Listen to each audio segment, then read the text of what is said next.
Testing, testing.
Hello, English interpreters.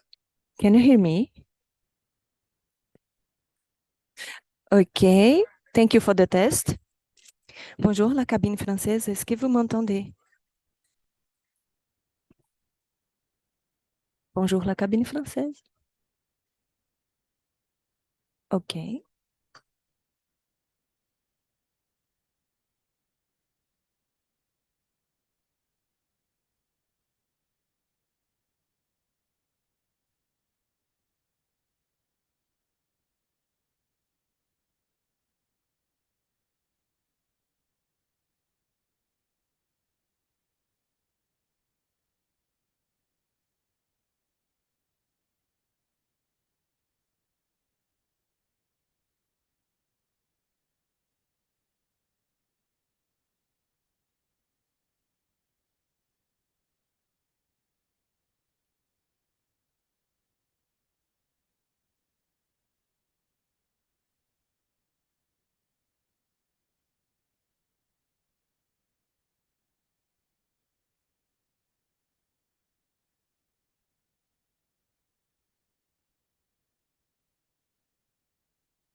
Bonjour, la cabine française. Est-ce que vous m'entendez?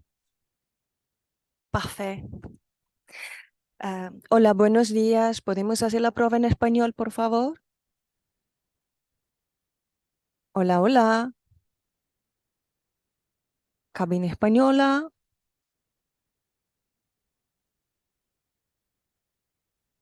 Hola, hola. ¿Podemos hacer la prueba en la cabina española?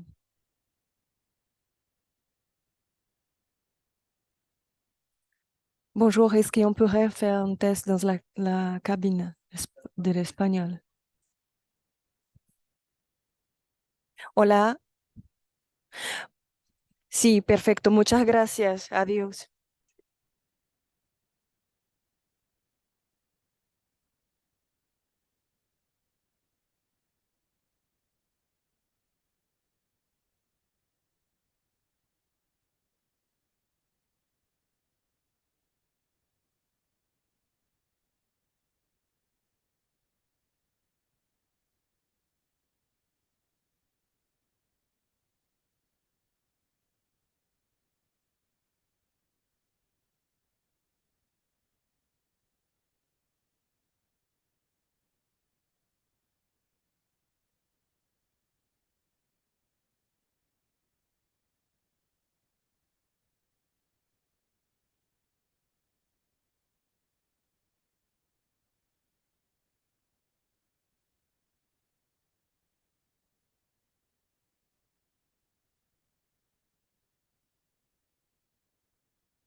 Good morning, colleagues.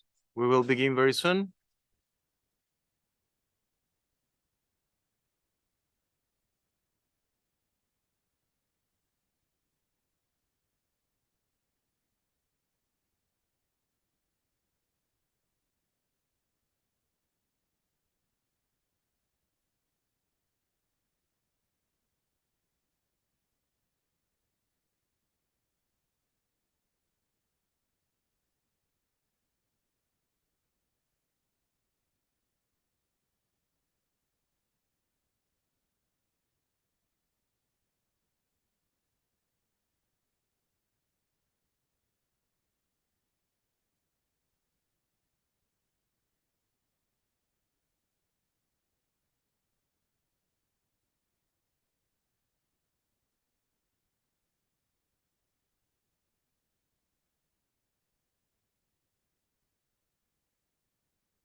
Good morning, colleagues.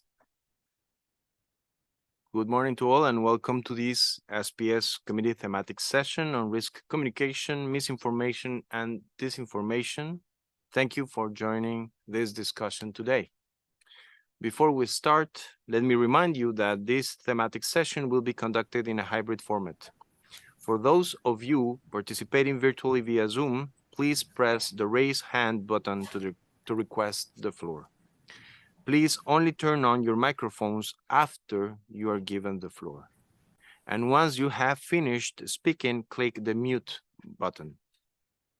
I would also like to highlight that interpretation is provided in English, French, and Spanish, and instructions on how to select the language on Zoom have just been posted on the chat.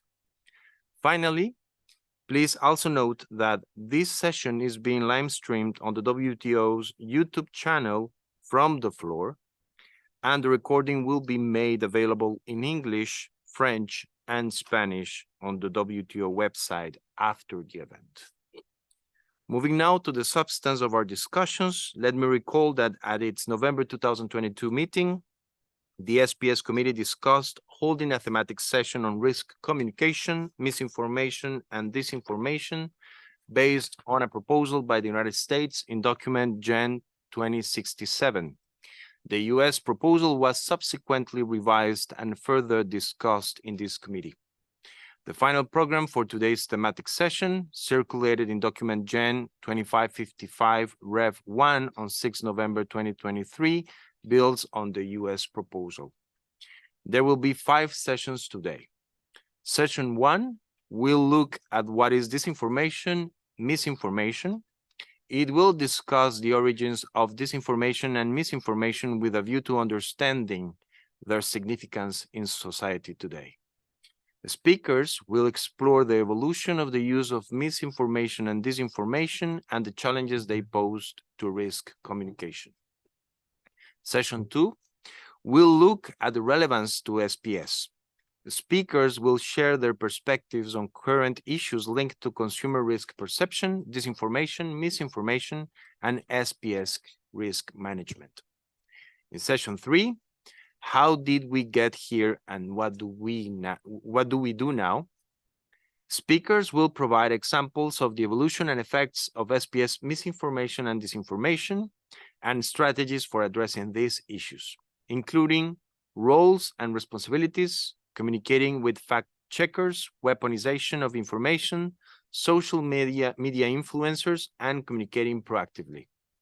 Session 4 will be an open discussion on any possible next steps. And finally, in session 5, I will deliver a few closing remarks. Throughout the thematic session, I will open the floor for questions. Let me draw your attention to the full program we have today, and kindly request that speakers stay with the allotted presentation time. Thank you. Now moving on to session 1. What is disinformation, misinformation? Let us now begin on this specific question. This session will discuss the origins of disinformation and misinformation with a view to understanding their significance in society today. Speakers will explore the evolution of the use of misinformation and disinformation and the challenges they pose to risk communication. I will now ask the speakers in session 1, who are all joining us online, to please press the raise hand button.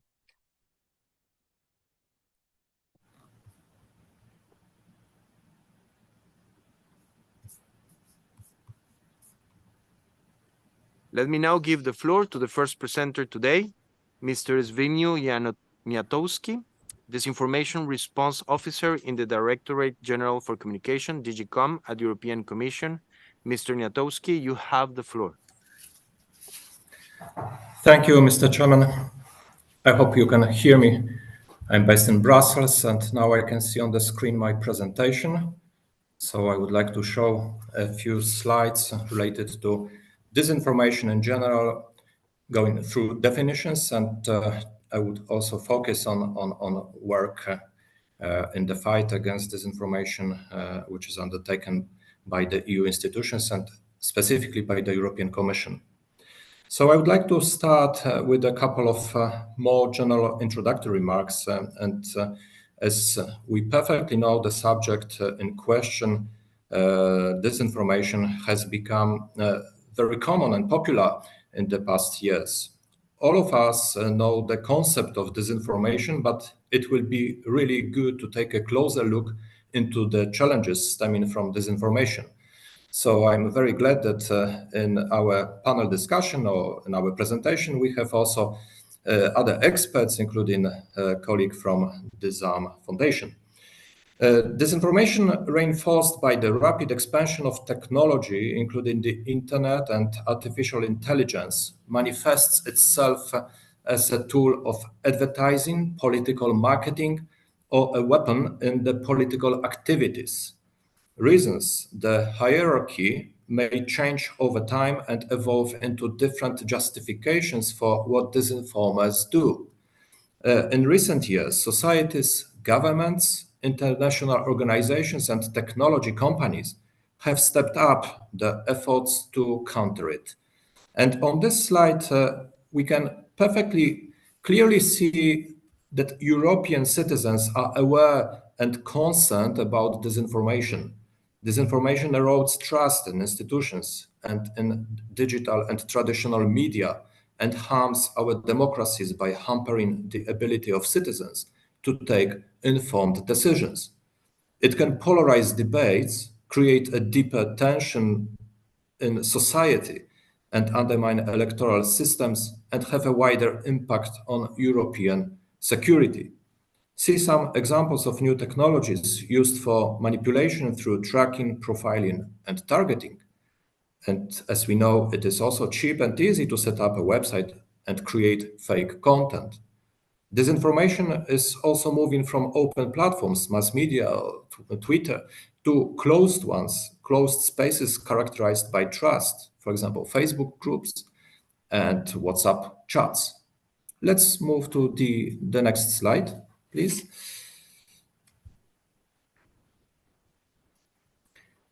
You may see the results of the survey, European Barometer. I would also add that a little over 6 out of 10, 61% European respondents agreed that they can easily identify news or information that they believe misrepresent reality or are even false. Younger respondents aged between 15 to 24 seem to be more confident than the older ones, aged 55 and over. So let's try to define the problem. Let's move to the next slide, please. Terminology is important because it can help shape appropriate policy responses to each challenge. While false and misleading are terms that appear in various documents, they feature as part of comprehensive definitions of mis and disinformation. Misinformation is false or harmful, but can be shared or produced in good faith. By disinformation, we understand verifiably false or misleading information that is created and disseminated for economic gain or to intentionally deceive the public and that may cause public harm. This covers aspects of what we understand as false, but with greater emphasis placed on harm and intention. This also hints at what we understand by the more complex idea of misleading, understood in epistemic terms and in terms of behavior. Whereas misinformation can be addressed through well-targeted rebuttals and myth-busting and media literacy initiatives, disinformation, on the other hand, needs to be addressed through other means, including actions taken by governments. Platforms need to curb coordinated manipulative behavior and increase transparency around malign influence operations. Foreign actors may target our actions and values, sowing doubt and division within our societies and relationships with partner countries. Combating the flow of disinformation, misinformation, and foreign influence operations, including through proactive and positive communication, calls for joint action. This work, however, must be done in full respect of freedom of expression and other fundamental rights and democratic values. Let's move to the next slide, please. A couple of points on disinformation, how it works. It should be, well, usually it is sticky. Disinformation spreaders use social media to flood the information space. And the aim is not necessarily to convince you of one particular story, if they can succeed in confusing or overwhelming us so much that we don't know who to trust, or we decide that the truth must be somewhere in the middle, they can already undermine our trust in mainstream media and in democracy. And of course, if we are overwhelmed with false lies, false information, we should be very cautious in our approach, because the middle might still be very far from the truth. Disinformation spreaders use several techniques which you can often see in comments on social media. For example, whataboutism. Instead of discussing the topic at hand, the commenter draws attention to an unrelated or distantly related topic. Strawman, the commenter misrepresents the other person's position and attacks that instead. Attack, the commenter uses aggressive or demeaning language to discourage the opponent from further discussion. Mockery, the commentator uses sarcasm to disparage opponents. And the other technique is by overwhelming with detail. The commentator overwhelms the opponent with details, often technical ones, to distract from important information. So now let's move to the more important slide on our work, what the European Union is doing in this area to counter disinformation. As said, a calibrated response is needed from all the institutions and all parts of society, depending on the degree of harm, the intent, the form of dissemination, and the actors involved and the origin. The European Union is taking action in 3 different fields. So external action, legislation, and communication. The European External Action Service focuses on the external dimension of disinformation, identifying the players spreading and tackling them with sanctions and debunking initiatives in collaboration with other EU institutions and the international partners. The key achievement in the area of regulation was the adoption of the Digital Service Act and the Code of Practice on Disinformation. The EU will keep engaging with online platforms in order to increase their responsibility and prevent the spreading and amplification of FIMI and disinformation. Due to the division of tasks by policy, the Commission services take care of different fields, from developing legislation to counter disinformation in the digital sphere, through monitoring and implementing different communication initiatives, also to debunk disinformation. Our departments continue to work on a wide range of initiatives. The promotion of digital and media literacy, quality, independent journalism, and reliable source of information in general will be aiming to enhancing a more transparent information ecosystem. The right to freedom of expression and independent pluralistic media should remain of utmost importance. And now I would like to present 2 more specific examples, I believe, of interest of all the participants. So let's move to the next slide. On the pandemic COVID-19, December 2020 marked a turning point in our pandemic experience that coincided with the approval of vaccines in Europe and the announcement of the first deliveries. Unlike the mis- and disinformation narratives in the first months of the infodemic, the issue of vaccines was much more complex and required deeper thinking as to how respond. So probably I will not go into details in presenting those vaccine-related narratives, disinformation narratives. We can see on this slide a couple of them: vaccines as experimental, vaccines side effects, vaccines that do not work or are useless, vaccines cause death, or falsified concealed data. So there are plenty of those narratives, and of course, from time to time, they were emerging even prior to the pandemic COVID-19, but we are aware of all of them, and of course, there is a mixture of those narratives. While this were among the main themes we encountered. It is worth noting that these narratives are often intermeshed and interlinked, as I said. Different elements from each reinforce aspects of others. Even if different narratives can contradict each other, the interoperability of these elements seems to create a self-reinforcing bubble for those who consume this content. The fluid nature of this content allowed sources to harness events in the news cycle and find angles to criticize vaccines, such as celebrities falling ill. A strong conspiratorial tone is often the glue that holds together all these elements. On the conspiracy narratives, conspiracy ideologists claimed that vaccines were a conduit for secret plans involving microchips, as we remember, 5G technology, mind control, big pharma, and other far-fetched ideas.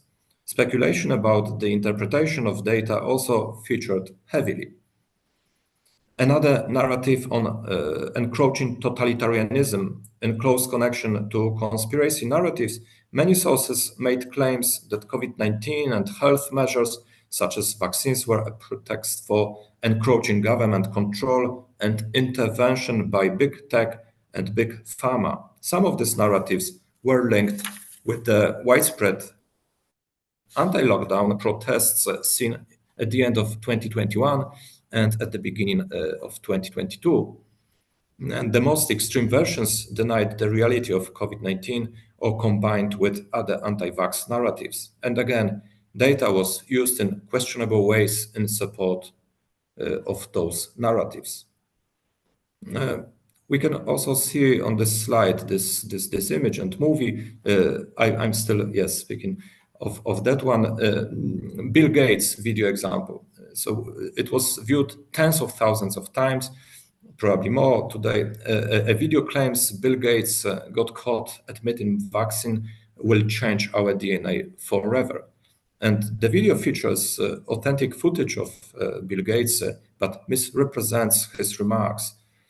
He was explaining how vaccines developed with messenger RNA and technology work, and the claim that an mRNA vaccine will modify a person's DNA is also false.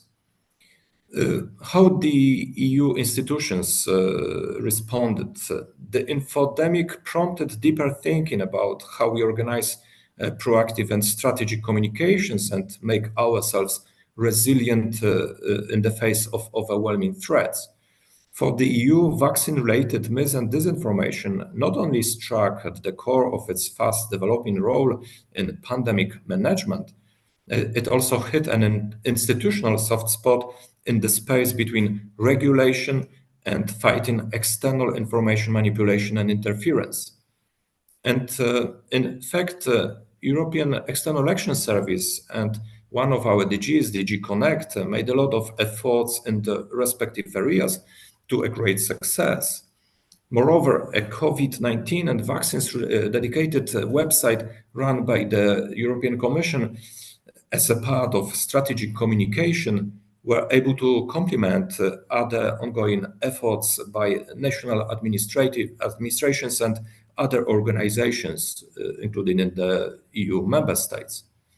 So if we consider the EU's menu of responses to disinformation more than 3 years on, we can say with some confidence that the trial by Infodemic has resulted in a more consolidated operation.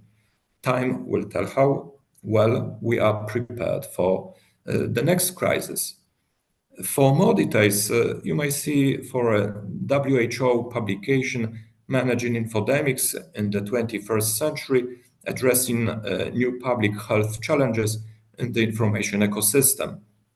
And you can find there an article prepared by my colleagues, the title, The Infodemic and the European Commission. And now let's move to the next slide. Some interesting case related to energy and health.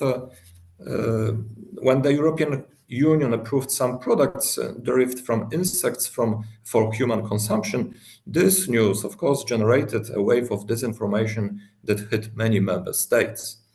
The EU wants, among those detected main narratives stemming from this news, were at least three. The EU wants to force its citizens to eat insects, so they are hidden inside products. The second, insects are poisonous and not for human consumption. The third, this EU decision is related to sanctions. So these two examples share a list of foods allegedly containing insect ingredients that would lead to cancer or other diseases in consumers. The posts also state that insects are solely made from chitin, which is harmful to human, or that crickets carry nasty disease.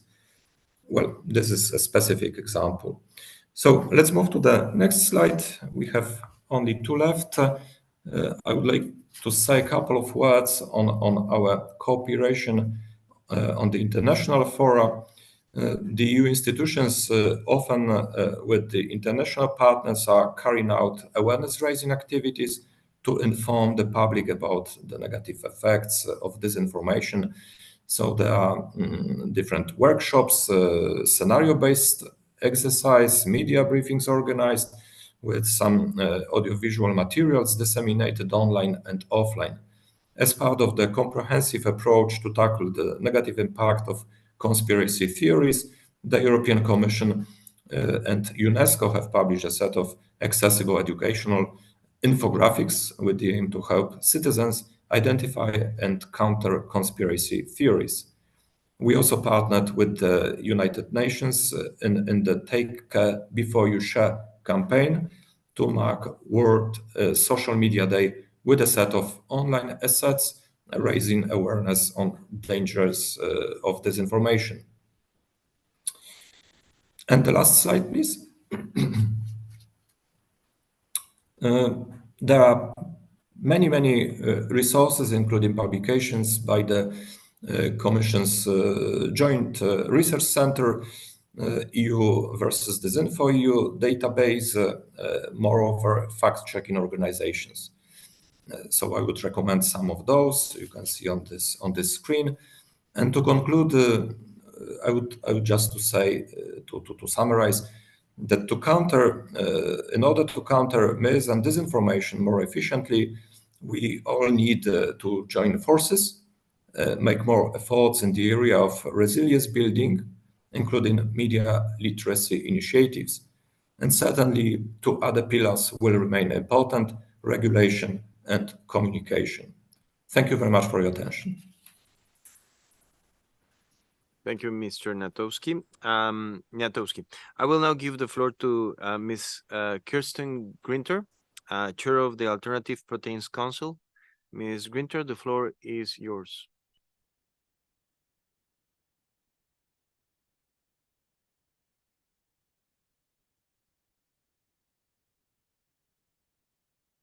Thank you very much for inviting me to speak today and for this opportunity. I'm going to take you through a case study in the plant-based meat alternatives, non-ready-to-eat sector, the industry needs and consumer experience. And today I'm speaking to you as Chair of the Alternative Proteins Council. Next slide, please. Okay, so what I'm going to go through is who we are, the Alternative Proteins Council of Australia and New Zealand, the plant-based meat alternative market in Australia, our case study for non-ready-to-eat plant-based meat alternatives, what we've learned along the way, the industry needs and the consumer experience, our guideline development to support the industry, and some of our learnings, and just a case study summary. Next slide, please. Okay, so the APC, the Alternative Proteins Council, we were founded in March 2021. We're a representative group. We're the voice of the sector. We're Australia and New Zealand as well. We're representing both countries. We engage at a national level and we build industry resources, really important for us. Our remit is quite broad. It's plant-based meat alternatives, dairy alternatives, and also cellular agriculture. And of course, we hold consumers who enjoy alternative protein products at our core. Next slide, please. Okay, this is just a little bit of an overview of the market right now for Australia. So you've got there financially projected to be by 2030, 3 billion for plant-based meat sector. And then if you look on the right-hand side, in our supermarkets, back in 2019, we had 90 products. Today, it looks more like 300. So there's been quite a bit of growth and it is continuing to grow. Next slide, please. There you can see the different types of formats that we have on the market, and there's a really big increase around chicken style products, ready meals, and like chicken style strips and chunks. So all plant-based, all different formats, really evolving. But just keep that in your head with regard to the chicken style products. So these are products that are raw but may look cooked, and I'm going to focus on that now. So next slide, please. Okay, so I'll just give you a little bit of background for the case study that I'm going through. So plant-based meat alternatives are a relatively new category in Australia and New Zealand, and it's seen a lot of growth. I've just talked to the growth, but there has been some headwinds like in 2022, and so it was more than 300 products, around 350, but that's dropped back now. But it still has a really bright future. Animal meat manufacturers are diversifying into plant-based meat alternatives. New manufacturers are entering the plant-based meat alternative category. And we found through consumer research that consumers indicated that they consider vegetable or plant-based products as safe. So applying a multi-layered food safety management approach here is vital to bringing safe, enjoyable products to the market. Next slide, please. Okay, so what do these products look like? So plant-based meat alternative category could be raw in appearance, so pinkish in color, with an external kind of moist look, bit wet looking overall. And it also can be raw but looks cooked, so whitish or opaque in color, a bit like cooked chicken, and often is presented with other like herbs and spices or coatings or marinades. So I'm going to focus on raw and looks cooked from now on in these slides. And our core challenges were food safety knowledge, industry upskill, labeling, including consumer storage, usage, and preparation. Next slide, please. Okay, so some of the food safety considerations there. Chilled foods must be microbiologically safe at the point of consumption.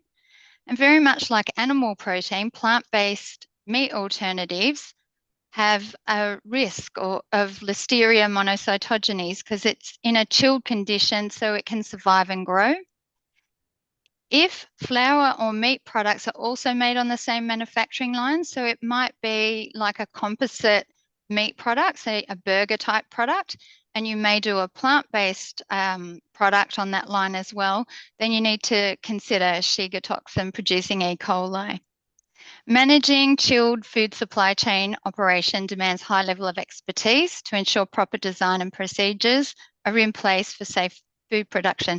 So again, it's that, how are we going to do that? It's a multi-layered approach. You're going from raw materials, manufacturing, supply chain, and into the consumer's home. How are they going to store, prepare, and use these products?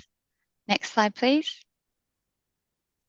Okay, some of the consumer challenges that we had. So we found this out through research, so that consumers may not cook plant-based meat alternatives if they look cooked and ready to eat. That the preparation instructions on the back of pack were not necessarily easily located. The potential for consumer misuse continues to be a priority focus for this category. Now, it's relatively new category, so we can't presume that consumers know what to do with it. They don't necessarily know how to store and prepare and use these products in recipes. So again, it might leave your factory, or we know that it leaves the factory safe, but it needs to be safe in all steps along the supply chain and into the consumer home. So that reach out on label is really, really important. Next slide, please. Okay, so this is the pinkish looking raw burger. So it's pretty obvious. It's saying cooking is required, and it is quite obvious to you. It's got cooked, half of it's cooked, the other half, it looks really, really raw. So it's very clear to the consumer that needs to be cooked. Yes, you still need to indicate that on the label, but it really speaks for itself. Next slide, please. So here is an example. There's two different products. The uncooked and the cooked look really, really similar. And so a consumer, how are they going to perceive that product and what are they going to do with that product? How are they going to prepare it? How are they going to store it? Are they going to use it straight from the fridge and right into a recipe, and a cold recipe at that? So it's really important that we consider all these aspects, especially if the consumer at point of purchase is picking that product out from the chilled area and they look at it and it looks like that, because it really, those uncooked look very cooked. Next slide, please. Okay, here's a really good labeling example where we basically went into consumer research here and we used a heat map analysis, and it was a representative sample of 400 people who actually consume plant-based meat alternatives and had done in the previous 6 months prior to this testing. And it was just really looking to optimize labeling and call outs on how to cook, how long, and how to store your product. We also had information about recipe in the QR code. And again, it spoke very much to that. You need to cook it, you need to store it properly. And, here's some recipes to bring these products to life. So even though we know this product is safe, and it's safe when it leaves our factory, we've got to maintain that the whole supply chain so that it's safe when it's at the consumer home and they prepare it and prepare a family meal, basically. The other thing I would say, this is like the label is a really important step in terms of that real time information or communication to the consumer. And so for us, that meant optimizing in whatever way we could on and off label. Next slide, please. Okay, so what did we do as an industry group? We developed guidance. We thought it was very important to do that because I mentioned earlier, we had new players in the market. We had diversifying manufacturers in the market. And we felt that we needed to be really clear on how a consumer prepared this product, stored this product, and brought this product to life so that they had the right textural and sensorial expectations of this product. So industry guidelines for chilled, non-ready-to-eat plant-based meal solutions, we developed that in 2023. Now, of course, we took our inspiration from Kodak's, inspiration from other chilled supply chain documents. So it was like wherever we could take the learnings from elsewhere, we did that, and then we wrapped it into our local Australian, New Zealand context. But yeah, really, really important for us that. The guidelines do include food safety, processing, consumer storage, and labeling optimization. And collaboration, I can't stress that enough. It's so key. So key, consulting with state and federal governments. And we've had a lot of open caring and sharing with regard to guidelines, feedback, and how we can make any guidelines that we prepare for our sector a lot strong, and so that we have strong food safety outcomes. Next slide, please. Okay, in summary, we have seen significant market growth, new product development and product formats in this plant-based meat alternative category. It is important to understand how consumers perceive your product, and I don't think we can stress that enough. They're not necessarily familiar with the category because it's in that really strong growth stage.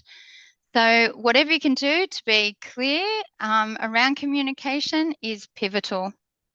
Working collaboratively with government and other key experts to develop guidance has meant that the non-ready-to-eat plant-based meat alternative category is really set up for food safety success. So through this work, we have embraced the power of sharing our challenges and learnings pre-competitively to support the food industry and realise market success and opportunity. Thank you. Thank you very much, Ms. Winter. Let me now give the floor to the last presenter in session 1, Dr. Pablo Brewer, co-founder of the Disarm Foundation. Dr. Brewer, you have the floor.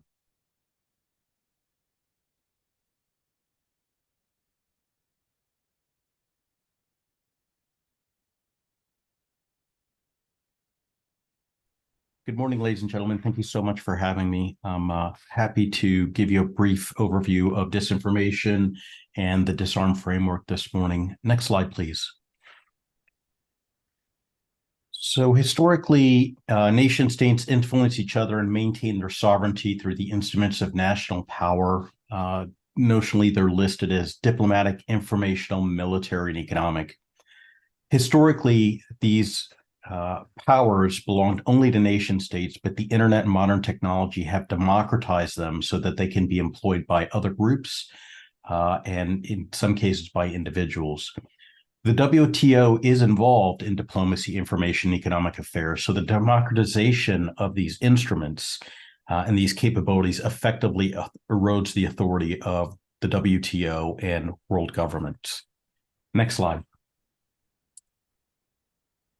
So how did we get here? Why are things different now? Disinformation is as old as history, but what we have seen in previous generations has been that things have improved along one line. When we started with the written word, parchment was expensive, ink was expensive, and literacy was uncommon. The messages had to be carried out by hand. And so the people that had literacy and could transmit message were part of the ruling class and heads of the church. The first major information revolution is the invention of the press. And this allowed for more copies of the written word. But again, printing was expensive. And so it was limited to nation states and the ruling class. But this allowed for more copies of the written word to get out so you could reach a larger audience. One of the second order effects of this revolution is the fact that because there were more printed copies, literacy spread throughout the world and became more common. The next major evolution is that of radio. Radio enabled an even larger audience and allowed for the messages to be transmitted at the speed of light without any specialized knowledge. You could use simply a commodity device. And then we had the evolution of television, which again increased the audience and it allowed transmission of not only words, but of pictures. Of note, when going back to radio, this is the first time that really governments took notice of the fact that they wanted to control who could reach a mass audience. And we start to see regulations on transmission power. We start to see licensing of radio stations. And we start to see regulation of the content that can be produced. Next slide, please. So up to this point, every revolution of information has increased who could transmit to a mass populace, but has maintained tight control over who could actually do the transmission. Social media and the internet have actually finished this revolution, but they've done so in a fundamentally different way. For the first time, anybody can transmit to a mass audience without any gatekeeping or checking of content. And we now live in a world where an entertainer or an influencer can reach more people than the President of the United States, the President of France, the Director General of the WTO, and the United Nations put together. As a matter of fact, in this case, that influencer can reach more than twice as many people as the previous leaders combined. Next slide, please. My esteemed colleague from the EU already went over many of these definitions. So again, I will just highlight that the difference between disinformation and misinformation. Disinformation is information that is deliberately false or misleading, and there is an intent to deceive. The other clarification I will add is that disinformation can be false in either content or it can be false in context. So we can certainly take a video of something that happened in the past and repost that video, retransmit that video, and try to attach it to a different circumstance. Misinformation is information whose fault or misleading nature is unknown to those spreading it. Oftentimes that's because the audience has fallen victim to disinformation. They have internalized the message and they believe it to be true and continue to spread it. Next slide, please. Specifically, agriculture and food production are fantastic targets for disinformation. Why is that? Well, there are three categories of reasons. The first one is that food is an emotional topic. Everyone eats and everyone is an expert. There are emotional attachments to the food that we eat and the crops that we grow. Often cultural and religious beliefs are tied to food. And it's nationalistic. All of our nations have agricultural or food products that we tie our national identity to. Secondly, food production and agriculture is complex. Producing food requires a complex combination of equipment, machinery, and chemicals. It requires logistic chains that are complex, as in many parts of the world, the consumers of the agricultural products do not live close to where the food is produced. And it can present illegitimate barriers to trade due to the complexity of nature of regulations. And that brings us to the third topic. Food and agriculture is highly regulated. National and international regulations do often differ and sometimes will contradict. There are different labeling requirements and there are environmental issues. Next slide, please. This will bring us to the DISARM framework. DISARM is the Disinformation Analysis and Response Measures framework. Next slide, please. The purpose of DISARM is to codify and share intelligence on disinformation and influence operations, and it constitutes a knowledge base of techniques that are used by disinformers and ties them to countermeasures that may be used by defenders. It allows for a standardized set of definitions of techniques and countermeasures so that we can communicate effectively amongst defenders and allow for a collective defense and automated sharing of intelligence. Next slide, please. Traditionally, we've addressed disinformation by responding to attacks after they happen. So this happens either during the execute or the assess phase. But modern information attacks are information warfare, and they happen at internet speed. So it's going to require a more comprehensive approach to deter and prevent attacks before they happen and lessen their effects when they do happen. Next slide, please. The DISARM framework has been designed to model all of the activities an adversary needs to mount and execute an influence or disinformation campaign or harm campaign. And these involve a planned set of activities which together aim to influence, deceive, or harm a chosen set of target audiences. And these activities can be grouped into operations with discrete goals, which may be planned around specific upcoming events or mounted in response to unplanned events which occur. And they can also be combined into a larger campaign. If you look at the diagram on your screens, what you see up at the top are the phases of the execution in purple and red. Planning and preparation happen before an attack is launched, and then execution and evaluation during and after the launching of the attack. The blue boxes below are the minimum set of tasks which must be completed in order for an attack to be successful. Oftentimes, these minimum set of tasks are referred to as a kill chain. The term chain is intentional. Much like a physical chain, if you break a link anywhere along the line, the chain is ineffective. So there are a lot of places where defenders can act and break the kill chain of offenders. Next slide, please. The Disarm Blue framework has been designed to model all the activities an defender could take to reduce the likelihood or effect of an influence campaign or disinformation campaign. And again, these involved a planned set of activities which together aim to make the actions of the adversary either more difficult or less effective. And you will notice that there are a significant number of actions that we could be doing prior to actually being at the wrong end of a disinformation attack. Next slide, please. One of the more powerful capabilities of Disarm is the ability to tap into a vast knowledge and database and explore potential countermeasures.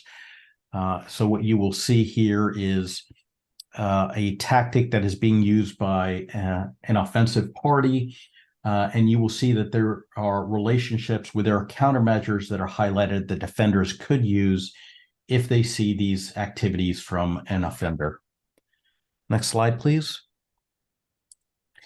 Likewise, on the defensive measures and the counters, there is a listing of what an attacker may do next once a defender implements a counter, and this allows for the defenders to plan follow-on activities and predict where an adversary may go next in order to prevent their response to our counters. Next slide, please. The kill chain model is intelligence-driven and threat-focused. Again, it represents the minimum number of steps required for a successful attack. And so breaking any one of the links in the chain results in a failed attack. And the key to breaking the chain is repetition. In order to be cost-effective, attackers have to be able to reuse tools, reuse infrastructures, and reuse messages. So if we can take any of those away from them, the defenders win. And for the best results, what we want to do is really break the chain as early as possible. It is ineffective to wait until after an attack occurs and then try to respond to that attack. One of the reasons for that is it takes a while to recognize an attack once it is on the internet, and during that time, the target audience is being contacted by the disinformation. And the entire time they're being contacted, they are now assimilating that disinformation, believing it to be true, and it is much harder to have somebody disavow a belief once they've internalized it than when they're originally contacted by it. Next slide, please. Ladies and gentlemen, thank you so much for your attention.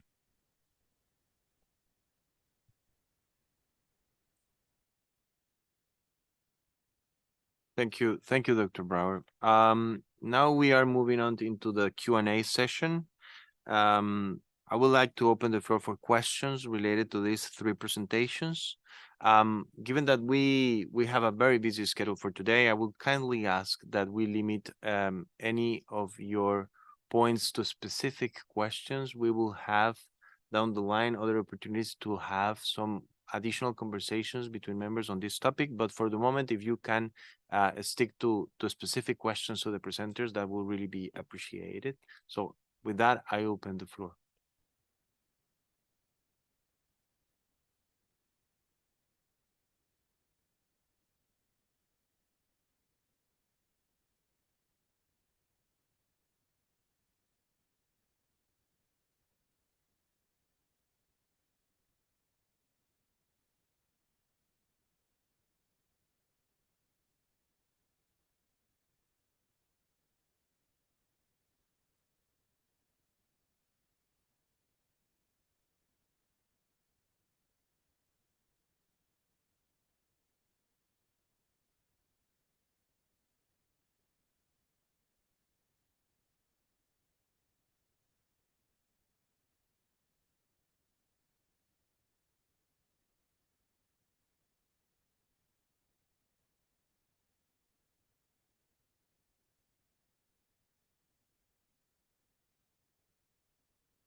I see for the moment no specific questions, so I will break the ice, as is usual for the chairperson to do this.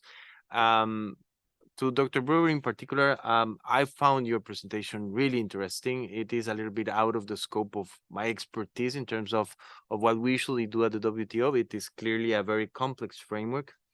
I will be interested in knowing if you have any specific cases where this type of kill chain model has been used in the context of any specific food product that can be related to SPS issues, or in general, any expertise you may have on this, on any type of situation where this model has been used in recent times.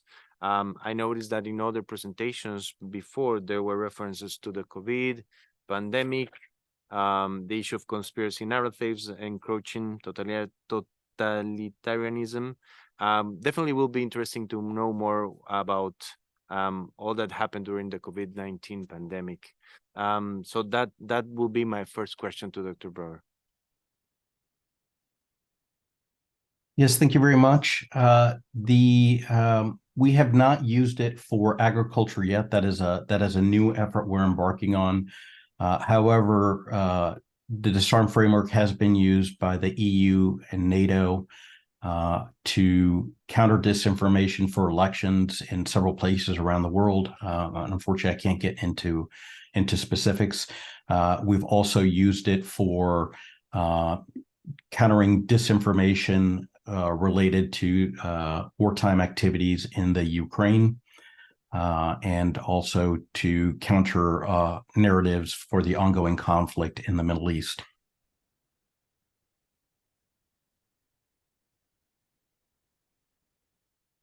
Thank you, Dr. Brower.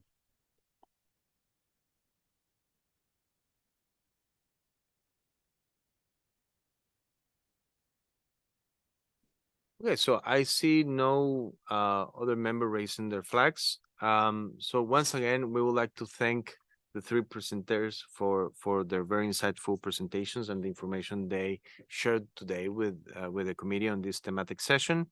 And with this, we will conclude session 1.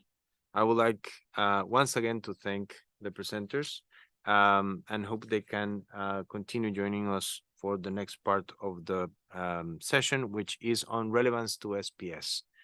Now we will proceed with session 2.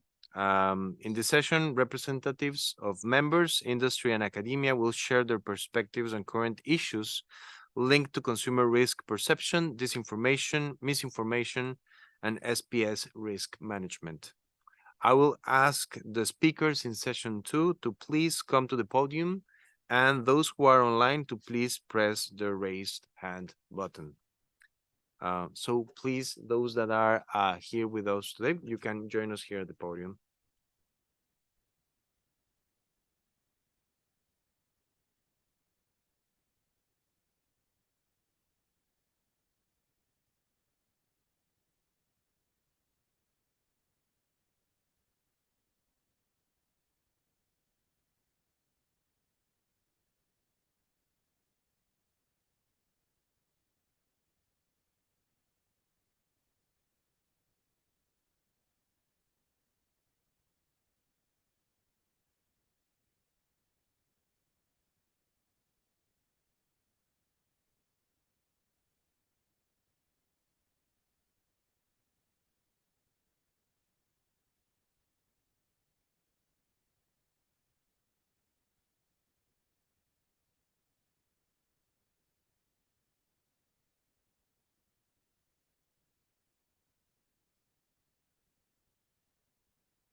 Okay, so once again, thanks to all the speakers that are joining us today in person and online. Both to Ms. Michelle Patel, Mr. Alejandro Rodarte, Dr. Carl Blackburn, and Dr. William Howman. Mr. Lamine Jaite from the Principal Scientific Officer, Food Safety and Quality Authority from the Gambia may not be able to join us today. But if he is able to, we will also like to hear from him. But for the moment, we'll still have a very interesting session with those that are joining us today.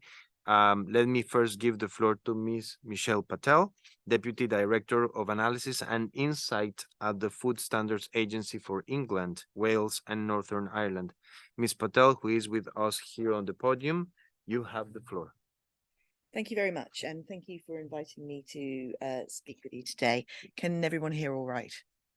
Yeah. Thank you. We've heard an awful lot already about what other people are doing in terms of misinformation, disinformation, whether deliberate or otherwise.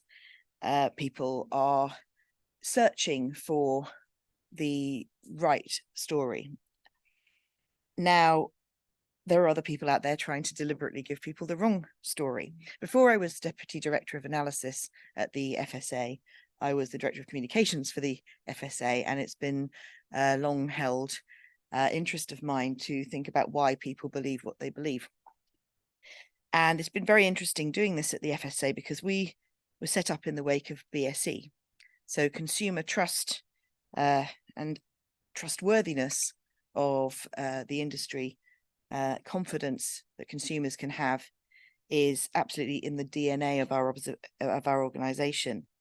And will this move me along? No, okay. So we could move next slide, please. And we measure this really rather a lot. We look at whether businesses trust us, whether consumers trust us, whether consumers trust the food that they buy and eat, whether they trust different actors within the industry and the food supply chain. And in an age of reference, not deference, where we've seen, and it was a great presentation earlier looking at the evolution of information, we've seen that now we have to fight for our share of people's credibility. Scientists are not used to this. You know, we're in an age where actually we've got one version of the truth and it is science. But in fact, what I'm going to argue is that we need to be more proactive and more intentional about how we demonstrate our trustworthiness. So people ask me all the time, how can we build trust? And there is only one answer. Really, it's be trustworthy. So I want to talk a little bit about that because the food system is complex and people delegate their trust to regulators like ourselves to help them navigate a risk that is routine, that is controlled by other people, that is something that they have to take on 3 times a day. And what we see from the academic literature is that risk is a feeling. It isn't rational. So we can be as rational as we like, explaining why something is safe, explaining why you should do the things that we want you to do. But in fact, if we don't make people feel that they can trust what they're hearing, then you are going to lose that battle. There's a lot out there about what we call the heuristics of risk perception. You know, heuristics are those rules of thumb that people apply to work out how they feel about something. If we made a rational decision about everything in our lives, we would immediately go mad. Quite a lot of what we do is taken on instinct. And this is one of the premises behind things like behavioral science, the understanding of the cognitive biases to which we are all, as human beings, subject. And we looked at what builds trust. You know, we look a lot at what happens when things go wrong, but what happens when things go right? What are people doing to earn that share of belief? And I think it boils down to 3 things. And, you know, this is drawing very heavily on the work of a philosopher called Honora O'Neill, who, if you haven't seen her TED talk, I really would recommend it. It's about social and cognitive trust. Social trust is, do I believe that you have my interests at heart? Cognitive trust is, do I believe that you are competent enough to deliver on those interests? And then what you need to be able to demonstrate is consistency, and you need people to see that. So do you have my interests at heart? Are you competent? And can I see you do that every time? Now, I do a lot of work as a social researcher now. I work with people directly. And when you're talking to consumers, you sort of need to understand and meet people where they are. I think we've spent a lot of time getting it wrong, where we speak from on high as the authority, and it misses the mark because we're not really understanding how to communicate with people where they are. So if we can move to the next slide. Thank you. This is a journey that people go on so consistently through all of our deliberative research. Whenever we're talking about anything at all to do with the complexity of the food system, we see it so consistently that our research partners have coined a phrase called the deliberative dip, for the emotional dip that people go into when their idea of what I call blind faith in the safety of everything is adjusted, shattered by exposing to them just how complex the food system really is. And this is why we do deliberative work as well as just surveys and that sort of thing, to really understand how to get people to a relatively equitable level of knowledge so that you can have a proper conversation with them about what their hopes and aspirations are for the food system that they want to see. And they do come back round, and they come back to a much more resilient, I think, level of trust. So I think they start with blind faith and they end in trust. But in the beginning and in the middle, you have this very difficult emotional dip where people are struggling with the overwhelm of the complexity of the system, and they really want to know who to believe. And so that puts authority in a difficult position, because as we've seen, there are thousands of other people, some more organized than others, trying to get other people to believe something else from what we want them to believe. And this can look really terrifying. So this is an example. It goes back to 2017. This happened, this was a fipronil incident. There were pesticides in eggs in the Netherlands and Germany. Some of them got imported into the UK. Not very many in the great scheme of things. There was very little risk to human health, but eggs, food, emotional. And we didn't know at that point how many there were or where they were. And it took a lot of courage from our leadership to be open about that, to be honest about the uncertainty, to be proactive about the communication, because nobody wants to see headlines like that. But in fact, our trust scores went up, and they went up to a degree that couldn't have been anything else. And so this is why we started to investigate, well, what did we do right? How did this work? And I think there was a combination of things. And I can distill them down into something on the next slide because we don't have a great deal of time here, but I can end with a plug for a resource that is freely available to anyone if they would like to have a look. In real life, this means demonstrating your social trustworthiness as well as your cognitive trustworthiness. It means going out there and going, look, I understand that you're really worried about this, and we don't know all the facts yet, but here is what we're doing to establish them. Here is how you can believe that we will sort this out for you. This is the level of risk we believe it to be. Now, that's very difficult for scientists. They like to have all the answers. But in this case, we had a particularly brave head of policy and science who would go on the TV and say that. And then you have to keep consistently saying that. And if something changes, you have to give an explanation, and you have to treat the public like equals. And you really do need to demonstrate consistently an openness and a transparency about what is going on. And this is really hard. It's really hard. And for the reasons I put on the last slide, it's actually very personally difficult to do. So you need to recruit your leaders in the knowledge that sometimes they might have to do this. Right? You can be a brilliant technical specialist, but if you also have the ability to be empathetic, to speak clearly, to be trustworthy, that will make you an absolute asset to the organization that you are leading. And I would argue that you need to train for this, and you probably need to recruit for this. So those are just some provocations, really, learnings that I've done from experience. We distilled all this down, and I will end there, but finally a plug. We developed a toolkit off the back of some of this. We did a full academic literature review. Many others have done the same and come to many of the same conclusions.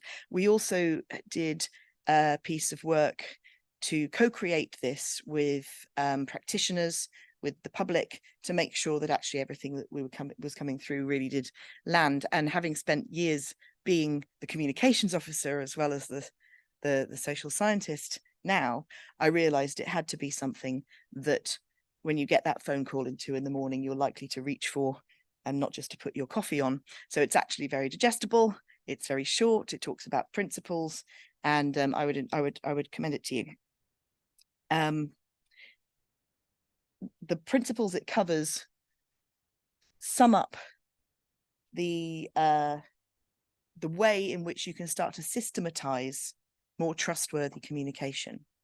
Because while there's people out there deliberately trying to erode your trust, I think you need to work a little bit harder, we all do, to build your trustworthiness.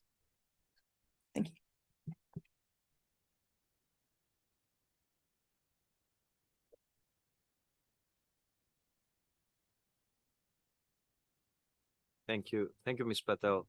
I feel that when you were discussing developing our leaders, that's you, right? It is an excellent presentation, a very clear one, and it is clear that the FSA has done a lot of work on that. I will be interested in knowing if other members also have developed similar risk communication toolkits. So having said that, I would like to give the floor to Mr. Lamine Jaite, Principal Scientific Officer in the Food Safety and Quality Authority of the Gambia. Mr. Jaite is joining us online today. Mr. Jaite, you have the floor. Thank you very much. I hope you are hearing me. We are hearing you well. Thank you. So my name is Lamine Jaite from the Food Safety and Quality Authority of the Gambia. I'm here presenting on behalf of my institution today to share Gambia's experience with respect to misinformation and disinformation related to food safety.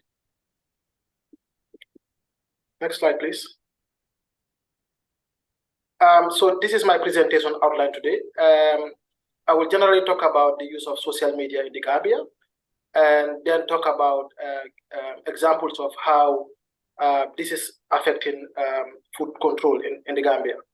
And I will cite examples in which we had to deal with such issues. For example, we had a rumor circulating in the Gambia talking about plastic rice available in our market.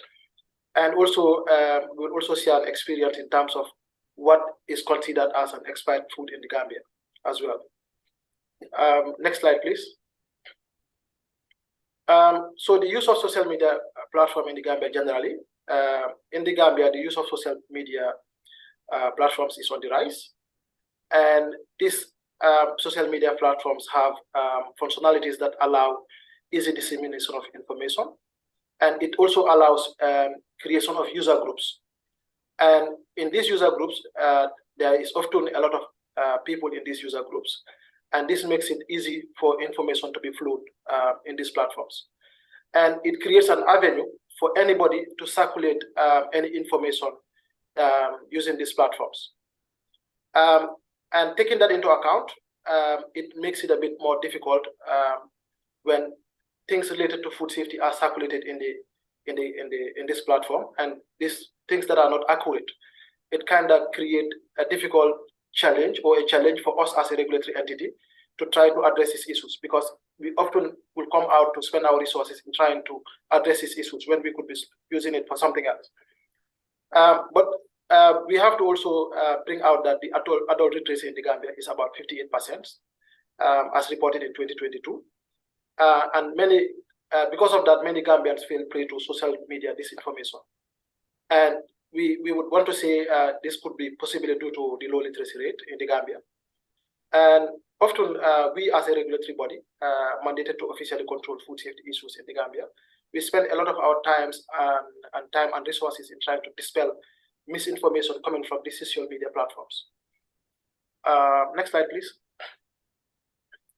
So I would give a classical example on cases that we had to deal with this type of misinformation coming from this type of platforms.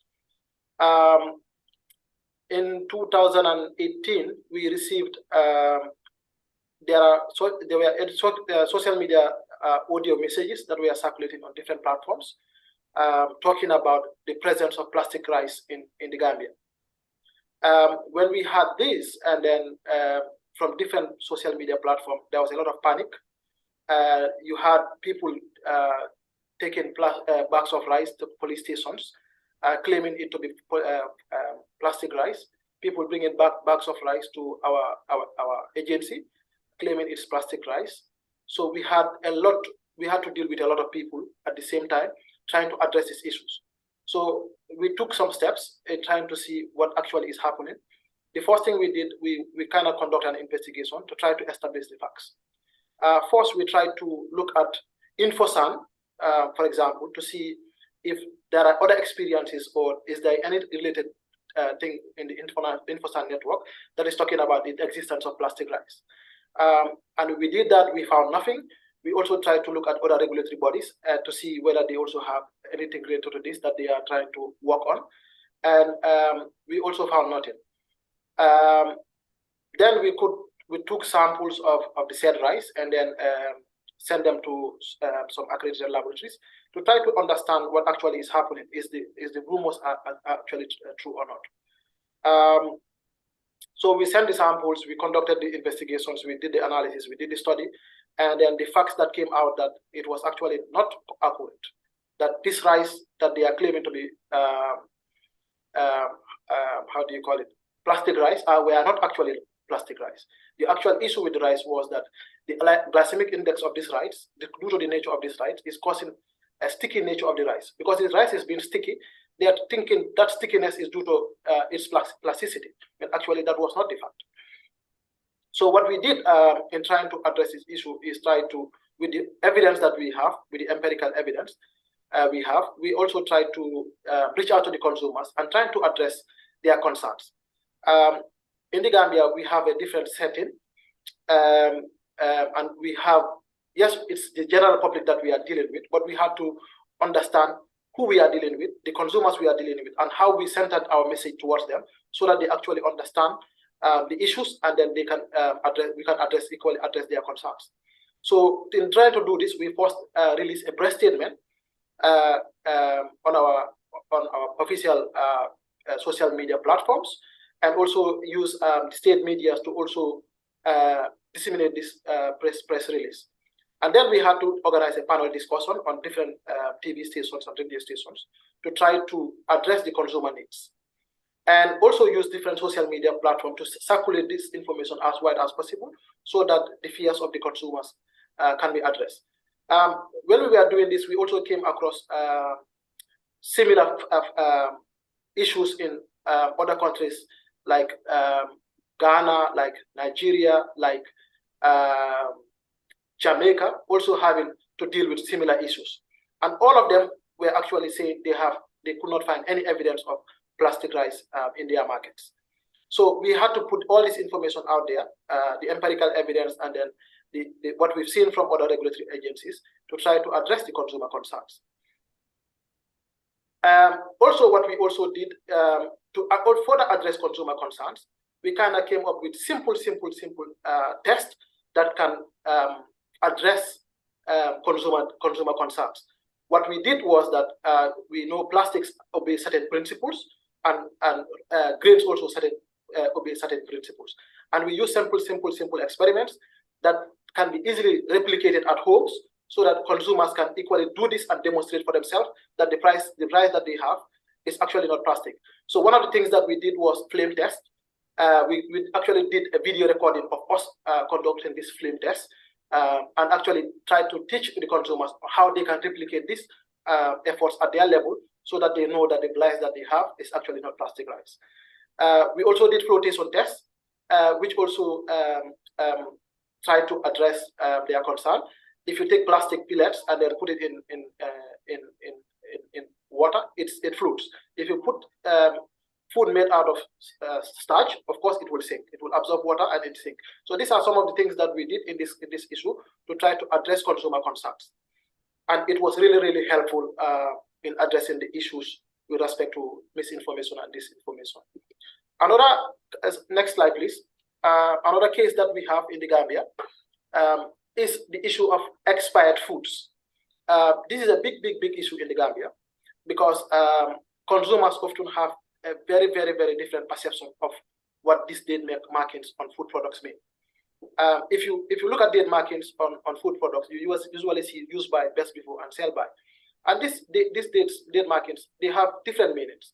Like use by actually in most cases is trying to tell you that the manufacturer cannot guarantee the safety of the product past the date marking. But best before date is actually talking about quality-related issues. In most cases, it's telling the manufacturer mostly is telling you that past the date they cannot guarantee the quality of the product. In terms of sell by date, also is also quality-related parameters. But in the Gambia, they often term all these things as the same thing. And also, when products are on the verge of reaching their shelf life on products, always often business entities try to sell these products at a cheap price so that these products, they can actually take these products off their shelves. But people often think that these products are expired, and often they come out with a lot of social media information circulating out there that we have a lot of expired food products in our markets, and the regulatory body is not doing anything to address our concerns. So often what we do is we try to carry out our inspections to try to see whether what they are trying to ascertain, what they are saying is, can we ascertain what they are saying? And in most cases, what they think is in the market and what actually is happening is two different things. Because what their belief is that when the food is about 3 months before its expiry, it should not be sold in the market. So we try to do our inspections to try and address these concerns and come to the consumers and try to relay this information to them and try to educate them in terms of what this date markets means. Also, in this issue as well, of recent, we also have a press briefing at our level here related to these issues as well, these expiring issues, because we had it to a degree that state officials we are calling to try to ask us what was happening. And we try to do as best of our to try to do our best to try to address these concerns and tell them the scientific facts. And often the problem is in the Gambia is that consumers don't read product labels. So what we try to tell them is that labeling information on products is very essential in trying to understand certain things with respect to food safety. And we try to tell them that if handling and storage conditions put out on products are not respected, the food can go bad even before its expiry. And often that is the case. They buy foods and they don't respect the handling and storage conditions, and the food will start going bad. And they will actually try to associate that to expiry. And then what we try to tell them is that this is not actually the case. If you manage and respect the handling and storage conditions, the shelf life indicated on the on the product labels will actually will go up to the date that actually designated date without anything happening to the products.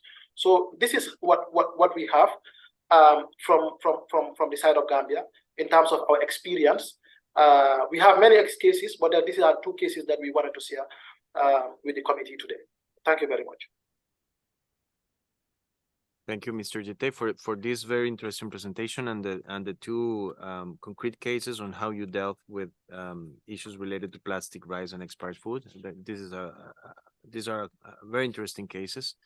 I will now give the floor to the 3rd speaker in this session, Mr. Alejandro Rodarte, Senior Manager of Food Safety, Research, and Innovation at Food Drink Europe. Mr. Rodarte, who is with us here on the podium, you have the floor.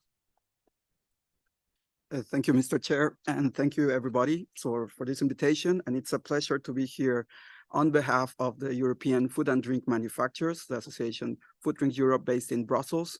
So we're going to talk a little bit about who we are, what is our work in food safety, and the big role on communication. So I'll share some general views on risk assessment, risk management, and risk communication, and what is the interrelation between these different pillars.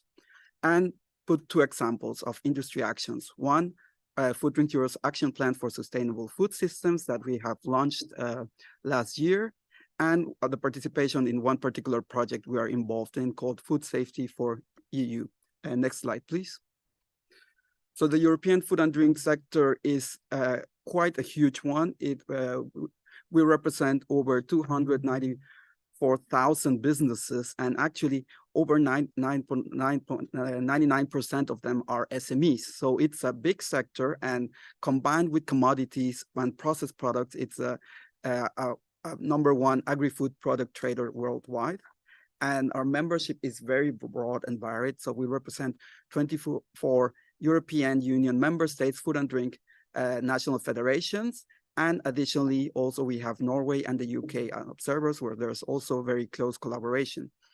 We represent 27 European food and drink sector associations, which is a broad range of different food categories going from beers to biscuits, soft drinks, and so on. And of course, also of the bigger range, the 27 liaison companies. So next slide, please.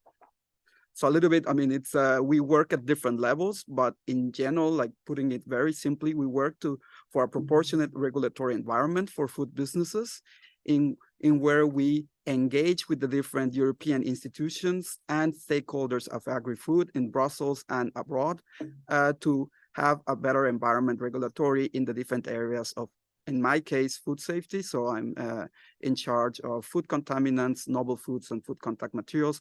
But of course, the work of the association goes into sustainability, trade, climate, and food waste, and so on. So in general terms, we watch out for incoherence in policy goals that can lead to not only uncertainty for food businesses need predictability in their business, and also this could also cause confusion among consumers when we have different regulations when you travel in different countries of the European Union. So of course, we strive for a harmonized approach at the whole European Union. Next slide, please. And foremost, our commitment is to food safety and quality. That is untouchable, and that is not only our legal responsibility, but also our day-to-day to bring to European consumers and consumers worldwide food that is safe, enjoyable, and affordable. Next slide, please.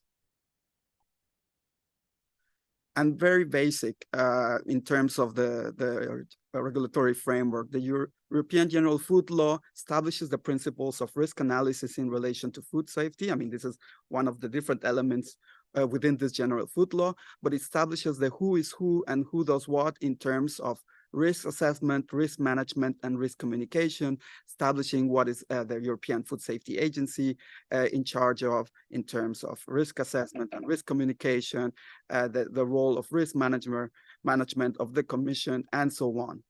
And latest in 2019, the Transparency Regulation was launched, which provided new provisions on risk communication.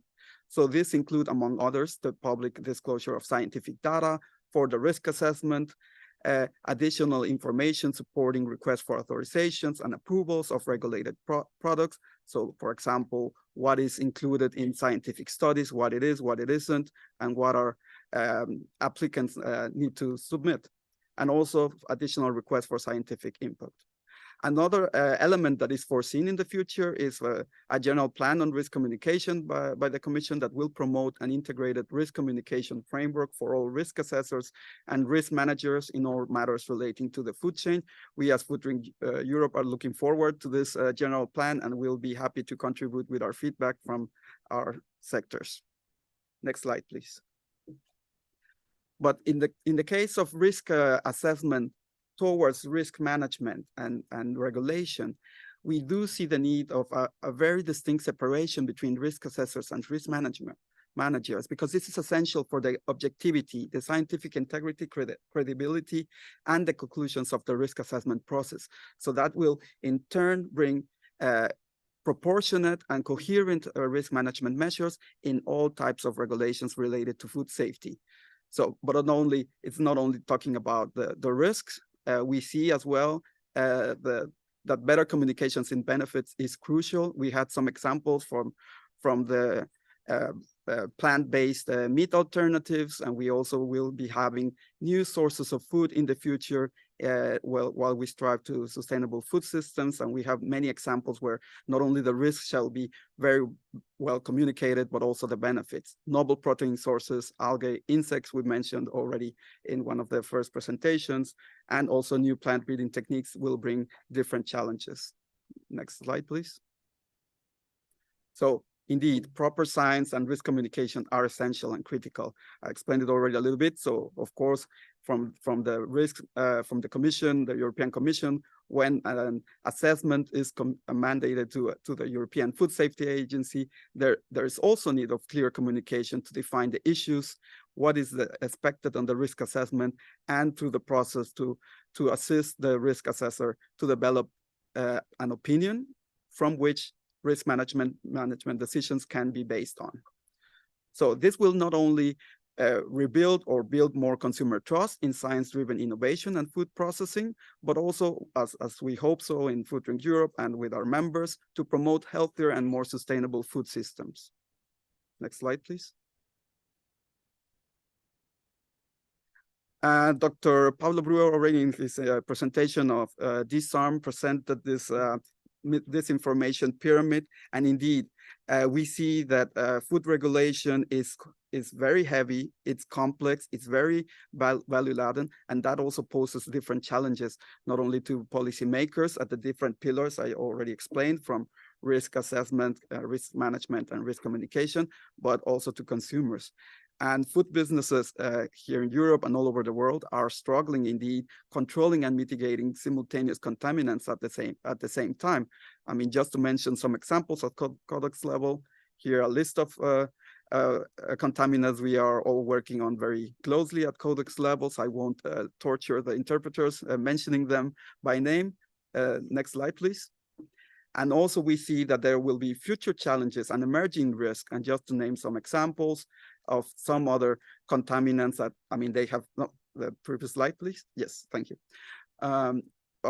That are gaining more attention. I mean, they had in the past gaining more attention. For example, acrylamide, we have new alerts from different other contaminants. The PFAS substances is a group of over 10,000 different substances used in everyday products, many very useful, many also very harmful for the environment. So we will see more actions in regulation, not only at European level, but also worldwide. And I guess we had the example from the Gambia in terms of plastics in rice, and debunking false information. Microplastics and nanoplastics will also play a big role in the future, and the risks will need to be better communicated. Next slide, please.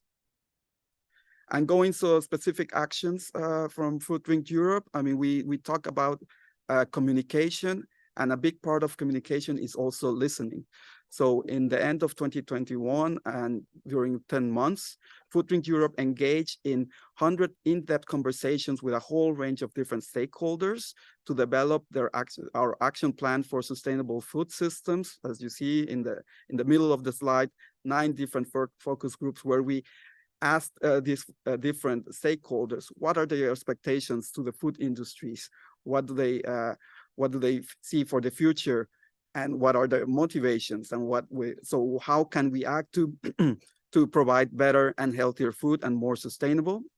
So then next slide. So we developed this roadmap with commitments, targets, and specific actions in 3 bigger pillars: in climate change towards net zero, nutrition and healthier living to improve nutrition in different areas, sustainable packaging, increasing recyclability and the circular economy. And of course, that is all encompassed with a commitment from the food industry for more innovation, partnership, and investment.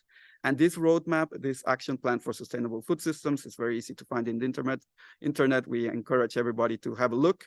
And this is our path into in the next years. And it's also one of our actions in terms of the European Code of Conduct for responsible food business and marketing practices. So this is one of the examples where we are engaging with stakeholders, with consumers, listening, and also helping to fight misinformation, build trust, and engage more directly. Next slide.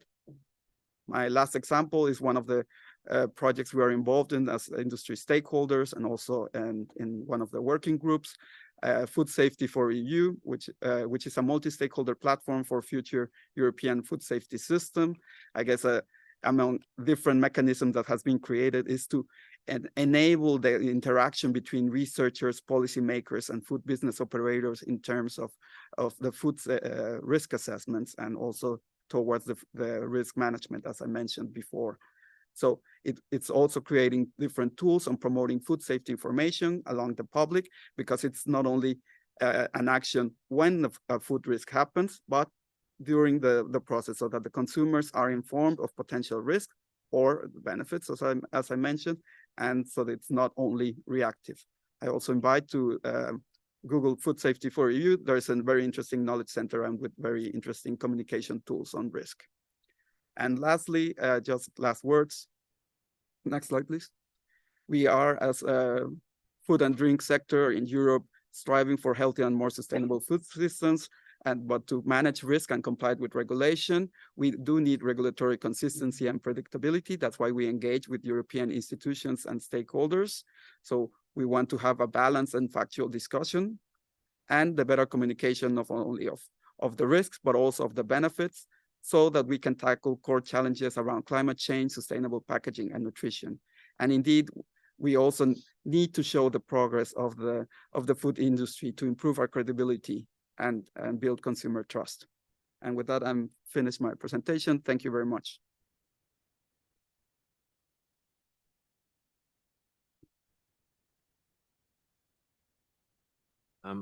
Thank you very much, Mr. Rodarte. Once again, another very interesting presentation. Let us now move to the next speaker, Dr. Carl Blackburn, Food Irradiation Specialist at the Joint FAO-IAEA Center of Nuclear Techniques in Food and Agriculture. Dr. Blackburn, who is with us here on the podium, you have the floor. Thank you very much, Mr. Chairman. First of all, I'd like to thank the SPS committee and the WTO for inviting me here today to make this presentation. My name is Carl Blackburn. I'm here to talk about irradiated food. It makes a nice case study, if you like, or an example about the issues that are four of us. I work in a joint center, a joint program, a truly unique UN platform where we have a joint program between the International Atomic Energy Agency and also the Food and Agriculture Organization of the United Nations. Next slide, please. So before I say anything about my presentation, I'd just like to say that shining ionizing radiation on food doesn't make it unsafe, okay? There's half a century's worth of research. There's lots of expert committee reviews, including by the World Health Organization and the Food and Agriculture Organization, and many others that have examined all the literature that's available on the safety of irradiated food. And the scientific consensus is that it's safe. And in fact, we live in a world today where, as we know from the World Health Organization statistics, there are some 600 million people affected by foodborne disease each year. That's roughly twice the population of the United States of America every year suffer from some form of food disease. I'm not saying that food irradiation is the answer, but I'm saying that more wide use of food irradiation as a sanitary measure could help improve those statistics. And in fact, it could make food safer. So in my presentation today, I'm going to say a little bit about food irradiation, what it is, how it's done, and why it's done. Then I'm going to talk for a few minutes about public perceptions and public concerns. And then I'm going to finish with a few examples of maybe dis and misinformation, misunderstanding, and risk perceptions. So first of all, food irradiation. It's growing. It's growing in some parts of the world more slowly than others. But there are at least 68 countries worldwide that allow at least one type of food to be irradiated. There are around about 200 irradiation facilities in 50 countries that treat food on a commercial scale. It's difficult to say exactly how many irradiation facilities, because most of these facilities are multi-purpose. They're multi-purpose in that they're contract irradiators. They will irradiate medical products to a high dose for sterilization. They will also irradiate food products, in some cases, to lower doses as a food treatment. With food, the food has to be labeled as irradiated. With medical products, the labeling doesn't have to be labeled as irradiated by ionizing radiation. And this in itself can cause some confusion, because some consumers see the food labeling as almost like a warning that there's something special about irradiated food.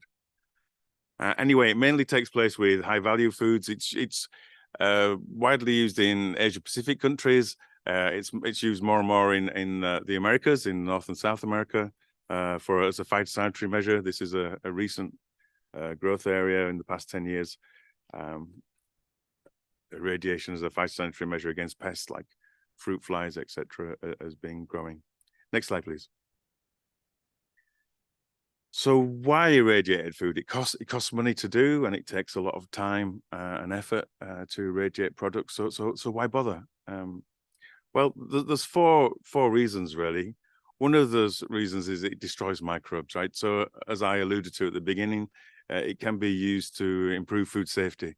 It can destroy those, particularly bacteria and molds that can cause food disease. It doesn't just kill those bacteria, also spoilage organisms are reduced, and so it can extend shelf life. It can prevent sprouting in some foods, like onions, garlic, potatoes. Until very recently, there was a facility in Japan which irradiated a large amount of potatoes every year as a chemical-free treatment to prevent sprouting in potatoes. And as I just mentioned, also, it's a phytosanitary measure. Low doses of radiation can prevent pests, things like fruit flies or weevils or mealybugs from reproducing. So it can stop the spread of insect pests through trade in fresh fruits and vegetables. Its unique selling point is that, well, it doesn't alter temperature significantly. And this is good because it has least effect on food quality. If you think about a good example is spices. Spices have beautiful volatile compounds in them that give their unique aromas and flavor. If you irradiate them, you don't increase the temperature, so you don't drive away these chemicals, so it retains its color, they retain their flavor, they retain their smell. If you heat treat them, then you degrade that quality somewhat. Also, you can treat pre-packaged foods. So once the food's packaged, you can irradiate it. And after irradiation, the packaging is in there to prevent microbial contamination or to prevent pest contamination. It's chemical-free, and it can be used on a wide range of foods, not all foods. For example, you wouldn't irradiate a cucumber, and you probably difficult to irradiate avocados, but you can irradiate most foods. Next slide, please. So how is it done? Well, according to international standards, and now we're talking about the food safety and quality standards of Codex Alimentarius, and also the international standards for phytosanitary measures of the IPPC. There are 3 types of ionizing radiation that can be used. You can use gamma rays specifically from either cobalt-60 or from cesium-137. Actually, in actual fact, in practice, it's cobalt-60 that's used out there. And most food right now, 90% of food is probably irradiated using cobalt-60, the gamma rays from cobalt-60. It's a radioactive material. It's a metal, so it's relatively easy to handle and keep safe. Once you have it in place, it's quite a simple process. You just need to shine the radiation from the cobalt-60 onto the food. Or you can use electrical machines. If you use an electrical machine, this is electrically generated ionizing radiation. Essentially, you can take a beam of electrons and you can shine that directly onto the food. Or you can take the electrons and first fire them into a metal target, where a small percentage of the electron energy is translated into X-rays. So the metal is an X-ray converter, and you can shine the X-rays onto the food. As far as public perception goes, well, it seems that most people perceive electron beam and X-ray more favorably. Okay? Maybe because of the association of radionuclides with the nuclear industry. Perhaps that's one reason why.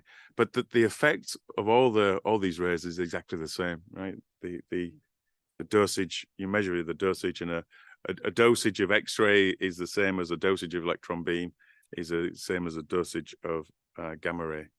Next slide, please. This slide is particularly because we're talking about misinformation and disinformation. So don't just believe me that there's standards out there that control the process. Here, if you want to, you should look afterwards and check. You can see that there are standards in the codex and ISPMs in the IPPC that control these. Actually, people ask, I forgot to mention, people ask, does it make food radioactive? Okay, well, first of all, the gamma rays from cobalt-60, it's impossible. They don't have sufficient energy to make anything radioactive, okay?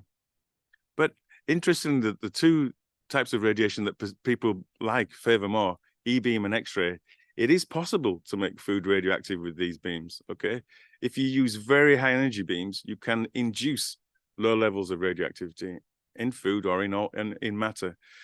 So the purpose of the standards here, that they actually limit the maximum energy, particularly for X-rays, yeah, and also they limit the maximum energy for electron beam that can be used, and that's to make sure that it's well below any level that would make food radioactive. Next slide, please.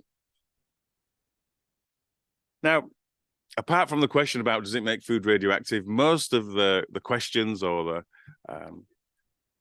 consumer concerns that we hear about food irradiation are not unique to food irradiation. And you can, if we know about milk pasteurization, in many parts of the world, it's been with us for a long time. But the questions that are raised around about the time that milk pasteurization was introduced into many countries in the 1900s, if you swap the word milk for food, then they're kind of the questions that we get for food irradiation. And it's good to have this kind of public debate, and obviously, and the answers are never yes or no, okay? It's obviously contextual, and you have to talk about this in great detail. One of my examples I'm going to talk about, it says here, it lowers the nutritive value of milk. I'm going to use in one of my examples, talk about case where there's concerns that it might lower the vitamin C content in food. Next slide, please. So here, I don't know if it's disinformation or misinformation, but in New Zealand in 2013, irradiated tomatoes were going to be brought in from Australia. It so happens that in peak season of tomato production in Queensland, when tomatoes are cheap, coincides with the time in New Zealand when it's the tomatoes need to be grown in greenhouses, yeah, and so the tomatoes are quite expensive.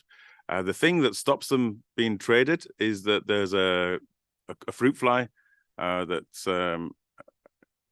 obviously they don't want to get in New Zealand, and there's very strict controls on the chemical treatments. And irradiation is one of the few ways that you can use to allow these tomatoes to be traded between Australia to New Zealand and sold. And we had a press release.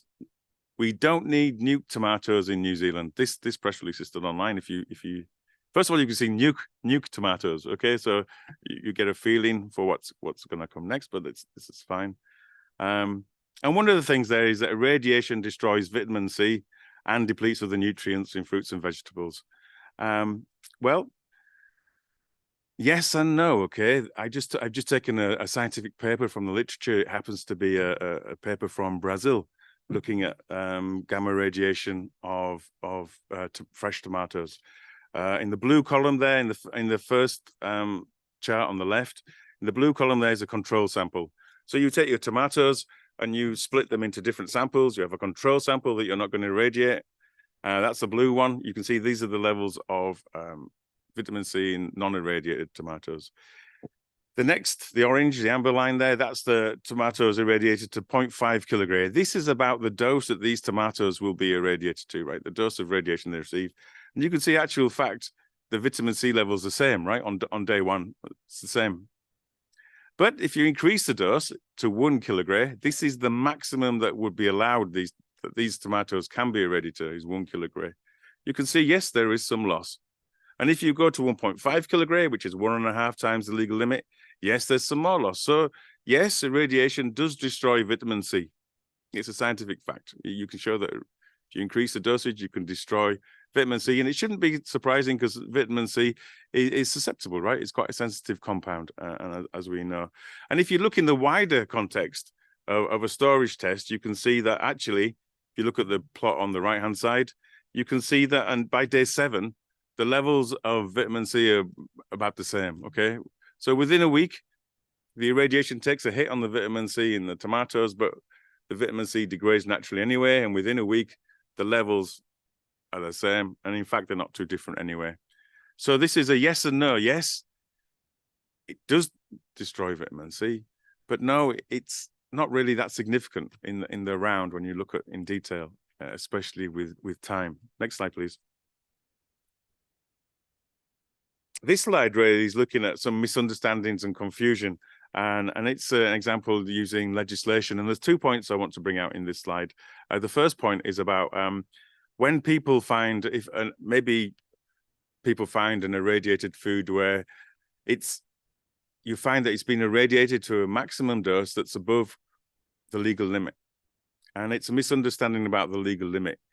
Here, I've taken a snapshot of actually this is the European Union directive about the maximum overall average dose for irradiation treatment of herbs and spices being 10 kilograys.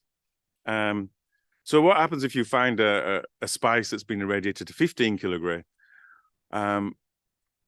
Well, often the focus, the risk management looks at, it's been over-irradiated. There must be some problem. There's a limit, right? There must be some problem, some safety problem with it going over the limit. Well, no, this isn't a safety limit. This is a limit more like a technological limit, okay? Round about 10 kilogray in general is where foods like these can begin to suffer in quality. If above 10 kilogray, you get some quality loss. So actually, the safety question here is the spice was irradiated for a reason. You should look at the minimum dose. Was the minimum dose sufficient to make sure that that purpose was achieved? With spices, it's often microbiological control. So was the minimum dose, the 5 kilogray, did it reach its objective? Did it destroy the microorganisms contained in the food? Next slide, please. So the maximum legal limit often reflects the food tolerance. But also there's another issue here, and this is about a misunderstanding, because in some legislation, we have this term overall average radiation dose. And this is a quantity that has to be calculated. What you actually measure, you get a distribution of radiation dose across a food product. What you actually measure is the minimum dose received by the batch and the maximum dose received by the batch.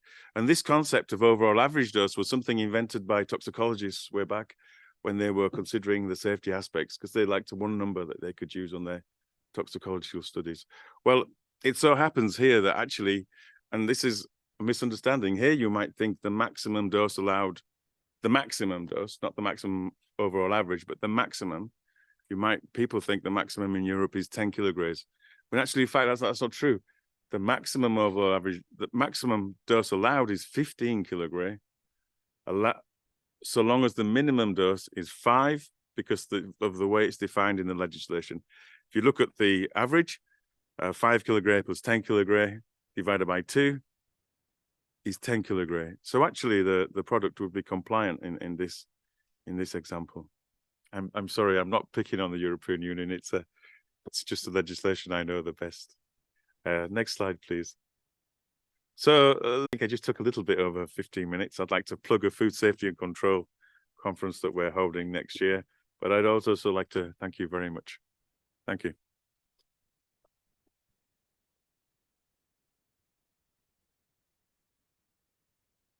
Thank you very much, Dr. Blackburn. Now I will now give the floor to the last speaker in this session, Dr. William Holman, professor at Rutgers University. Dr. Holman joining us online. The floor is yours. Very much.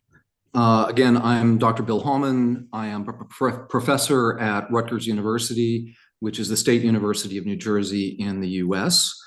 I've been there for about 35 years, and the key thing you should know is that I'm a psychologist, and I study public perceptions of risk, risk communication, science communication, especially related to food products. And over the last 35 years, I've looked at quite a number of different issues, including conventional food safety issues.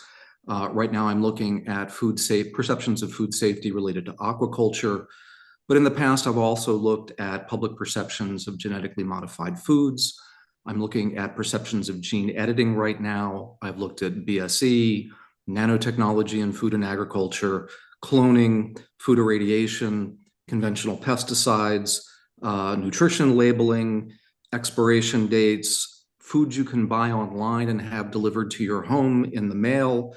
Right now, I'm looking at what to call cell-cultured foods, and as well as PFAS. So I have a breadth of experience that I hope to bring to this presentation in 10 slides. So next one, please. So I'd like to make a couple of key points. And the first one is pretty obvious, which is perception is reality. People act or fail to act based on their perceptions. They form their beliefs and attitudes as a result of their perceptions related to particular foods. And, we know that perception is reality in our own experience because the hazards that harm people, actually the hazards that kill people, aren't necessarily the ones that they pay attention to.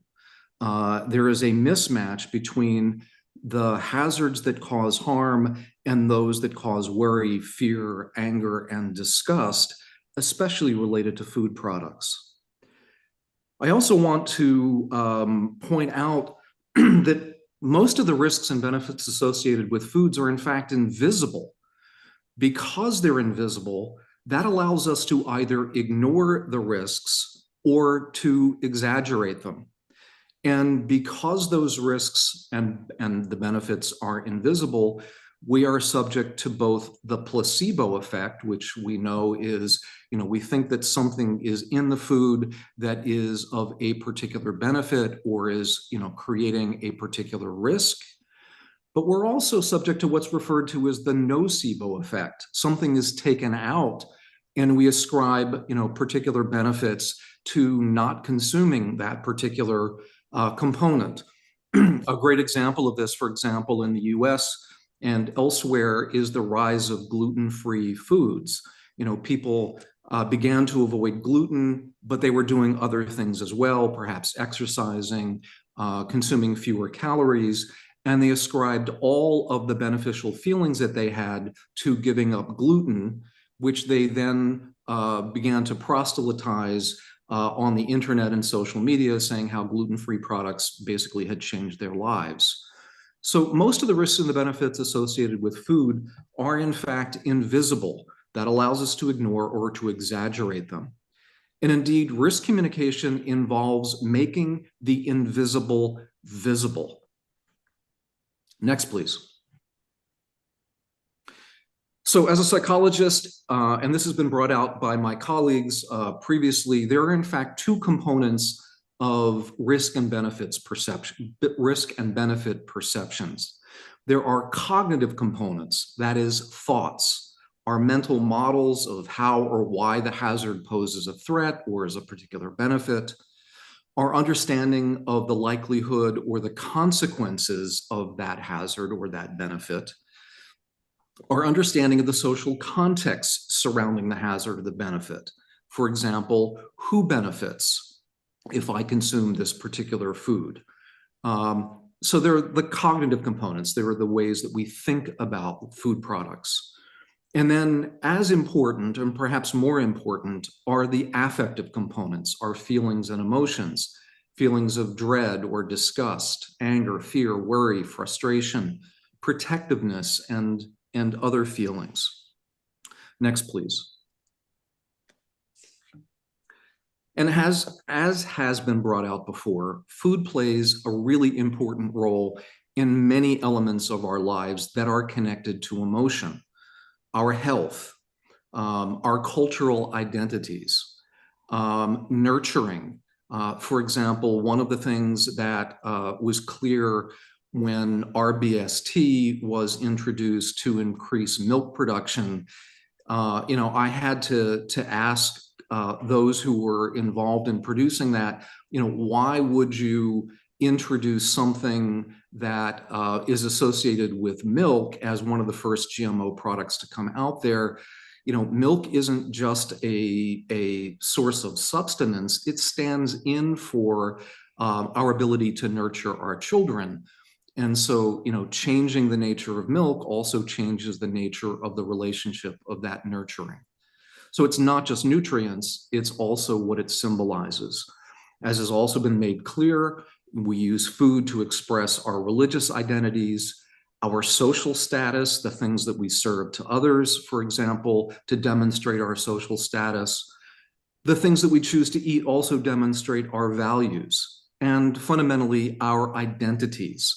I'm a professor at Rutgers. I have many young students who want to convince me that I should be a vegan because that is part of their identities. Next, please. So affect is a really critical piece of how we perceive the risks and benefits of food products. And I'll just give one example here. Food marketers know this very, very well, and often the things that they employ in terms of marketing foods are all about affect. It's not about nutritional content, it's about showing a picture of something that looks really delicious. So marketers know this, but activists also know this. And this is just an example around conventional pesticides, where the messages often rely on affect. Trying to create an emotional reaction. There really is no cognitive component here. It's really about producing some kind of emotional reaction in those who are actually seeing this message. Next, please. This focus on affect is often used very successfully by introducing what are referred to as framing effects. So it's a way of introducing a filter through which all subsequent information is actually seen. So this is the Environmental Working Group. They put out a Dirty Dozen list every year and a Clean 15 list every year. And what this does is it frames pesticides related to particular produce products as dirty or as clean. Again, this is sort of a dichotomy, and we know that safety is not a dichotomy, it is a continuum. But by introducing this particular frame of dirty and clean, it introduces into the idea, into the minds of consumers, that things are unacceptable or acceptable. And this can actually generate fear. We've shown this through decent research that particularly those with lower incomes tend to pay attention to this, and generating that fear actually results in less consumption of produce, especially by those with less incomes. Next, please. So there's this framing which tries to create an emotional content. Our counter arguments typically rely on cognition, on thinking. So this is a reaction to the Environmental Working Group's Dirty Dozen, where it's trying to put into context the number of servings a child could eat in one day without any effect from pesticides, even at the highest residue levels recorded. Now, it's a really good attempt at changing the minds of consumers who have seen the Environmental Working Group's Dirty Dozen, but actually it's in reaction to that particular framing, and it isn't clear that it's especially effective or actually reaches the audiences in the same way that the Environmental Working Group framing does. Next, please. So the key mistake here, the key thing I want to point out, is that cognition is not always the answer. Yes, doing a better job of explaining the facts is absolutely critical. We need to do a better job. But we can't just rely on communicating the science to change people's minds. The problem, of course, I train scientists how to do risk communication. We often teach our graduate students in the sciences not to have any kind of emotional content with respect to the things that they talk about. And that's a problem. The tendency is just to stick to the facts, exclude any emotional content. The problem, of course, is that failing to be empathetic and to acknowledge emotions creates a barrier between those of us who are trying to talk about the science and risk in a scientific way and our audiences. Next, please. So we talked about cognition and affect. I want to talk about cognition now, and in terms of mental models. So mental models are the way that we construct reality, the way that we understand how things work and why things work and who's involved. The key problem is that we can't know everything about everything. We often have incomplete mental models of how things work or why. And we will use whatever information is available to fill in those particular mental models. The key thing is that we overestimate what we think we know. And fundamentally, we don't know what we don't know. So we're unlikely to seek information to fill gaps in our knowledge that we don't know that we have. And because we don't know what we don't know, we're unlikely to recognize misinformation and disinformation. And so we're perfectly willing to fill in our mental models with available information that appears to be plausible and connects with what we think we already know. And as has been mentioned earlier, we often rely on heuristics. We don't think deeply or extensively about why things may or may not make sense. We just come to sort of a snap judgment. And if the misinformation or disinformation seems plausible, then we're willing to accept it. This is particularly true when it comes to food products. As has been mentioned earlier, there is this real distance between food that is grown, for example, in agricultural areas, and where it is mostly consumed, which is in urban areas. And as more and more people globally move to urban areas, that distance becomes even greater. In work that I've done in the United States, for example, it turns out that people who live in cities say they know more about how food is grown and produced than people who live in agricultural areas. So we don't know what we don't know. We're willing to rely on information that kind of fills in that gap. Next, please. And I want to point out, and again, this is not news to anybody. Once people have made up their minds, it's extremely difficult to get them to change. Once we've decided something, we look for and readily incorporate new information that's consistent with what we already believe, or what we already feel, or with our identities. Often we feel first, and then we look for information that justifies why we feel the way that we do. So we'll look for information that helps to explain why we feel the way that we do. We also tend to reject new information that's inconsistent with our beliefs, our attitudes, our identities. We will also, when we cannot reject that new information, we'll twist it in ways to make it consistent with what we already believe. And fundamentally, we also tend to reject or resent those who try to correct us. So once we've made up our minds, if you tell me that I'm wrong, I'm going to consider you my enemy. And this becomes a real problem when we try to debunk information after the fact. Next, please. So finally, I'm going to end up with mis and disinformation. You've heard the differences between those kinds of things. What I want to point out is, again, a lot of the nonsense that's virally disseminated out there isn't a set of isolated facts. In fact, it's very often a network of unsupported arguments that leads to a false conclusion. It's the plausibility of those arguments that is critical. if it's plausible and it connects with what I think I already know, with my incomplete mental model, where it fills in gaps in my incomplete mental model, I'm willing to accept it. The other thing that I want to point out is a lot of the nonsense out there, a lot of the mis and disinformation is not really meant to inform people, but rather to inflame, not to have a cognitive impact, but to have an emotional impact.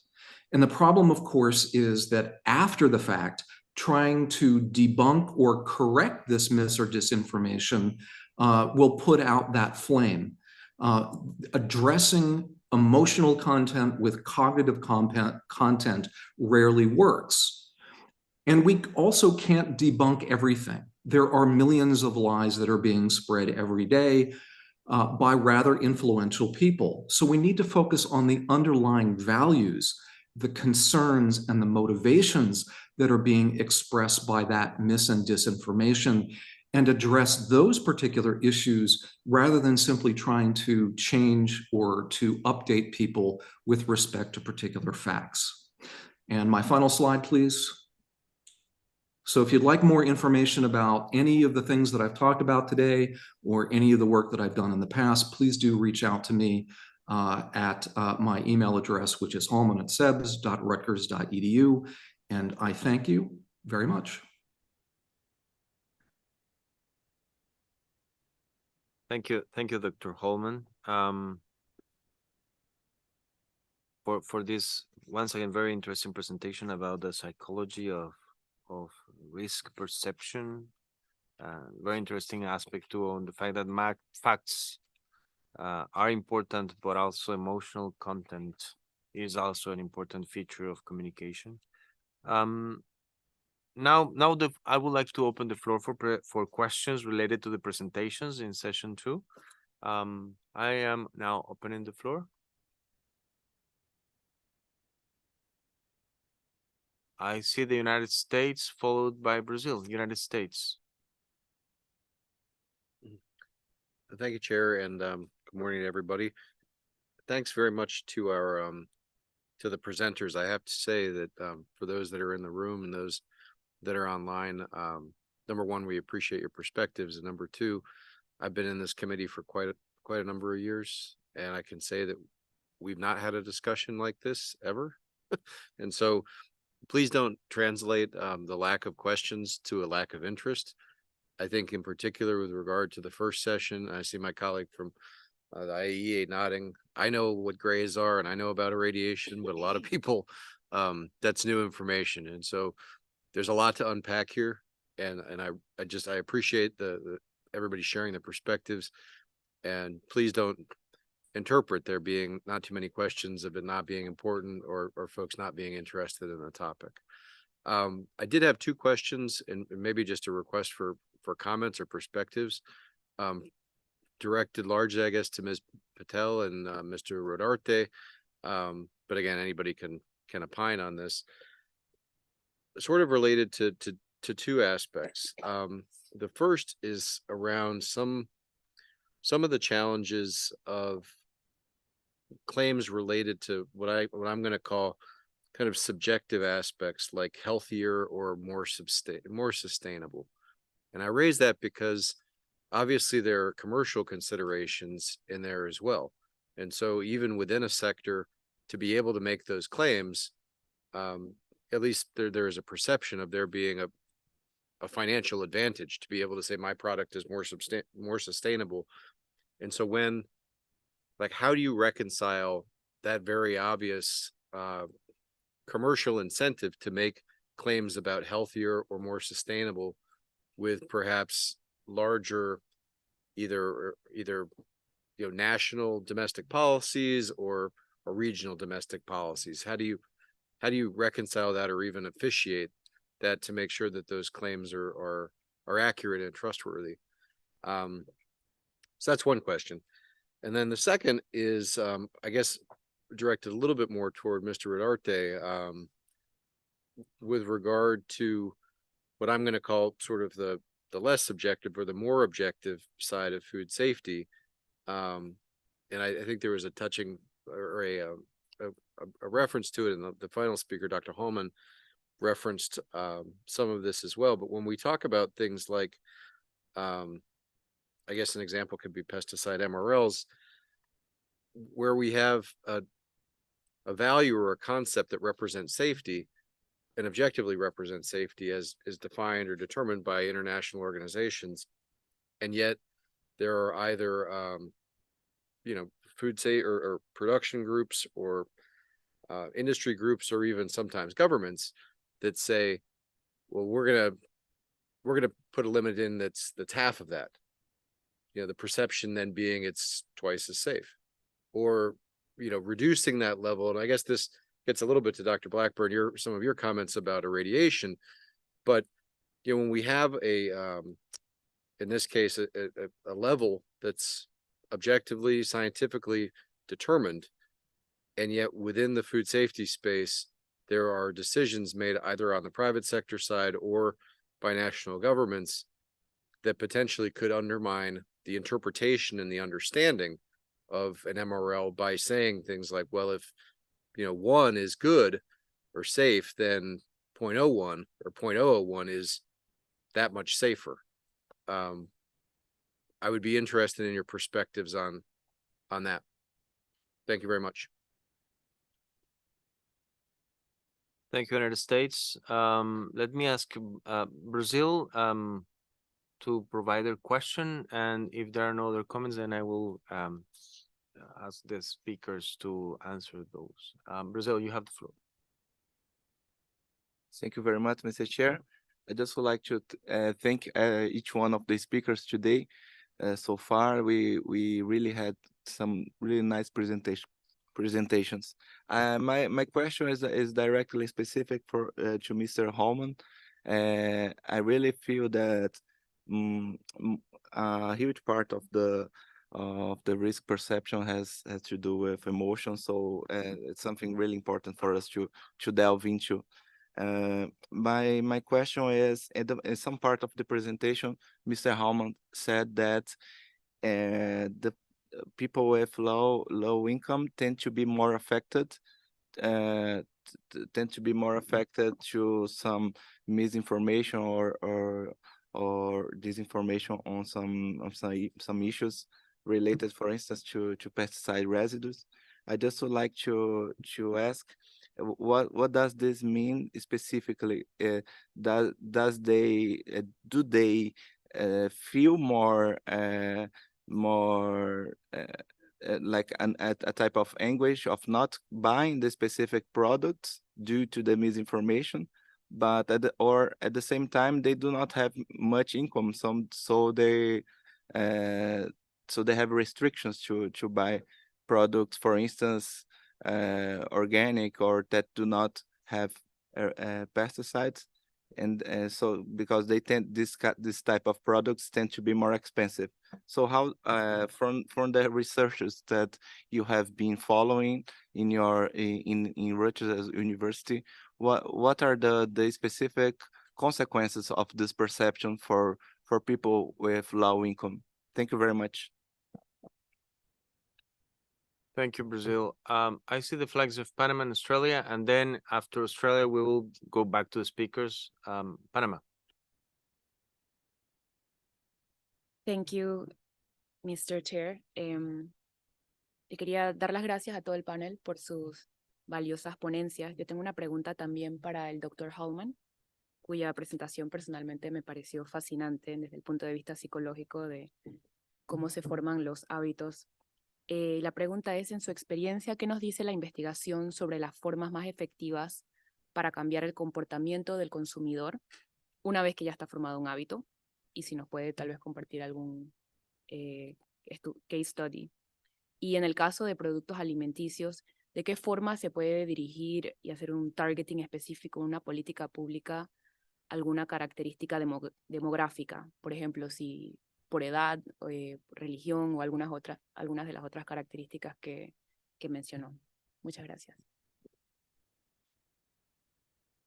Thank you, Panama. Australia. Thank you, Chair, and thank you to all our great speakers so far. My question is to Dr. Blackburn, and it's mainly about us in this committee knowing that the SPS measures needs to be based on scientific evidence. But we know that there is somehow a gap in international standards when it comes to the safety of radiated food. And we know that without having solid bases of international standards established by Codex or the like, the risk communication will remain weak, and the risk analysis, whether risk assessment or risk management, will remain vulnerable. Do you think that we need to support developing and strengthening international standards when it's come to the safety of radiated food? Thank you. Thank you. Thank you very much, Australia. I see Chile online, but before I give the floor to Chile, I think it might be better for us to have this first round of comments by the speakers so that we can keep track of all the questions. There are many, and that's very good. Let's first go with Ms. Patel and Mr. Rodarte, if that's okay with you. Yes? Okay, Ms. Patel, please go ahead. So thank you for the question. Food policy is obviously a balance of various different outcomes that we want. And while I take your point that there are financial, commercial advantages to claims, substantiated or otherwise, that food is healthier and more sustainable, as well as safe and cheap, that's because that's what people tell us that they want. And that's because that's what people tell the marketers in food production that they want. And so where we are interested, because aren't we all interested in people having healthier, more sustainable diets for questions that go beyond profit, where we're interested is in substantiating those claims. Now, in nutrition, there are standards that have been pretty much well evidenced. You've got the label on the back, and there are policies, but certainly in the UK, there are very overt policies around increasing healthy diet, increasing consumption of fruit and vegetables, decreasing the consumption of high-fat, high-sugar foods, particularly among children. And the science has a ways, I think, to catch up when it comes to setting targets or standards for sustainability. And this is something that I think colleagues in DEFRA, so I don't work for the department that runs that, but are actively working with us to look at what is the standard that you could apply to, say, some sort of labeling around sustainability. Because at the moment there's a plethora, as you say, of potential ways that marketers can use this, but what is the standard and how are people to trust that is an excellent question that we're actively looking at.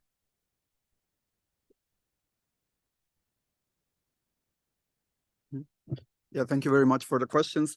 And indeed, I mean, to claim healthier, more sustainable is our everyday, so that's why we work in so many different policy areas together with the agri-food associations based in Brussels, with the different agencies. I mean, I cannot speak for food information for consumers. That's not my area, but there's intense work on different topics like front of pack, allergen management, control, country of origin, portion sizes, and all those pieces of the puzzle come together, and where food industries are working for healthier and more information for consumers. I mean, there's initiated work on green claims that will be also very interesting to see how they define what is more sustainable. Presently, also, the European Commission is working on a proposal on sustainable food systems. So that's where we as stakeholders of the food industry are also giving our feedback on the different definitions and criteria, what will be considered or not. So I think it's teamwork, and that's where we mentioned that it's a multi-stakeholder dialogue that we have to continue. So it's definitely not easy. And then regarding Yes, indeed. I mean, in terms of the MRLs, we do have a lot of, it's a complex issue. I really liked also the example on food irradiation. What is a maximum limit? What is an acceptable level? What is minimum? We see that in different regulations of contaminants. Recently, I was discussing with some members that were confused between specific migration limits of a substance in food packaging with maximum limits. And that created a whole change of confusion. And we thought we were being very clear. So again, it's not only between the different agencies and with the members of the World Trade Organization and Codex that we need to work more. So challenge accepted. Thank you, Ms. Patel and Mr. Rodarte. Now I would like to give the floor to Dr. Blackburn and then to Dr. Holman to address the questions. Dr. Blackburn. Thank you, Mr. Chair. And thank you, Australia, for raising the question. But here, the question is about scientific evidence and gaps in knowledge for food safety, particularly for irradiated food. Well, with irradiated food history, if you look in history, you can see there's been an awful lot of work done on the safety of irradiated food, particularly in the 1970s and the 1980s, and then in the early 1990s. And there's some landmark reviews of all the data available there. There's a huge WHO FAO report with the IEA that looks at the safety of food, the safety and wholesomeness of food irradiated to 10 kilogray initially. This is a certain dose level, and that's the only reason that dosage level was chosen is because a lot of studies were done up to that level, because as I said earlier, this is where food begins to be affected above 10 kilogray. And this concluded that it was safe, and there's no evidence that it was unsafe. And then there was a study looking at a later study looking at was higher dose irradiation an issue if you go above 10 kilograms. And again, it showed as long as it's correctly applied, you know, the risks associated with radiation had to do with the dosage of radiation that's given. The risks are associated to do with not doing the process correctly, not applying the correct dose. So in answer to your question, there's an awful, the issue here is there's an awful lot of data. A lot of those people who are expert and who worked with the data have now retired. And actually what we're having people rediscover effects that aren't there. Yeah, maybe there's a need to look at past data that's already available and reinterpret and present it in a more modern way. In the 1990s, there was work on looking. The focus became less on is it safe to can we detect it, and there are parallels because it's interesting. There was an awful lot of money spent on detection tests for irradiated food, and it's very difficult to detect irradiated food because there are so few differences with unirradiated food. I know in Australia itself, for a long time, up until very recently, every time if you wanted to irradiate a fruit or vegetable for a phytosanitary reason, then FSANZ required a fruit or vegetable specific case study to be made. But recently, I see that moved to a generic clearance for foods and vegetables, recognizing that all the data you must have now in Australia about the quality effects on fruits and vegetables that you can read across between the different fruits and vegetables. So there's a wealth of data out there. But as always with science, there are always people rediscovering things. I hope that answers your question. I don't know if it's directly answers, but it's a discussion about the issue. But thank you for raising it. Thank you, Dr. Blackburn. Dr. Holman online, you have the floor. Thank you very much. And what interesting questions. I'm happy to try to address as many of them as I can. The trick in giving my talk in 10 slides was figuring out what not to say. So let me talk a bit about some of the mental models that consumers have, not just in the US, but elsewhere, We see that this coming out in public perceptions of pesticides, for example, and of irradiation. We know that people have misconceptions about pesticides. They see them automatically as poison. They use that kind of a heuristic. And if something is a poison, then they think that any exposure is problematic. We also know that consumers don't necessarily make a distinction between a hazard and a risk. When we're often setting regulations, we're doing a hazard analysis, but consumers view that as a particular risk. To address, another of the questions, standards are important. Approvals are really important as a heuristic for many consumers. They have neither the interest nor the background in looking at the source material to decide for themselves whether something is acceptable or safe or not. They depend on trusted others to do this. And when there is inconsistency between regulatory bodies by competent authorities related to the same issue, pesticide MRLs is a great example of this. What I hear from consumers when I do focus groups and individual interviews is, well, why is there this difference?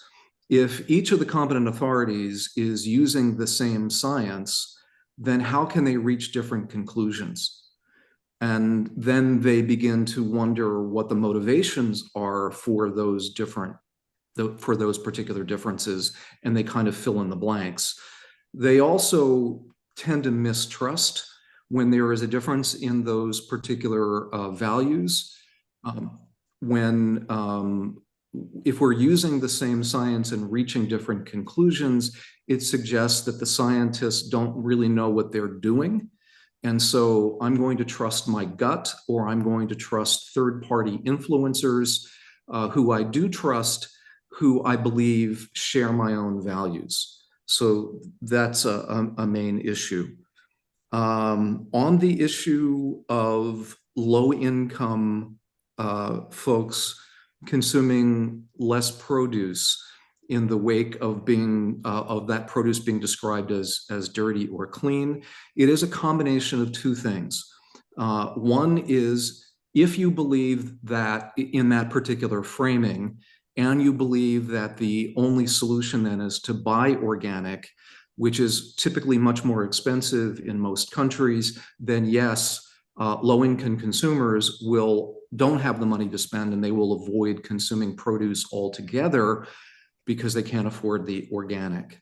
Low-income folks as well often have less time to really look in depth at the information that's out there, the reasoning behind it. And so for that reason, they may be susceptible to trusting other people to make those particular decisions for them. They're likely to believe trusted others and to avoid produce. To the question of effective ways of changing behavior and specific targeting, I think it's pretty clear that most consumers around the world are not necessarily going to the source material from competent authorities.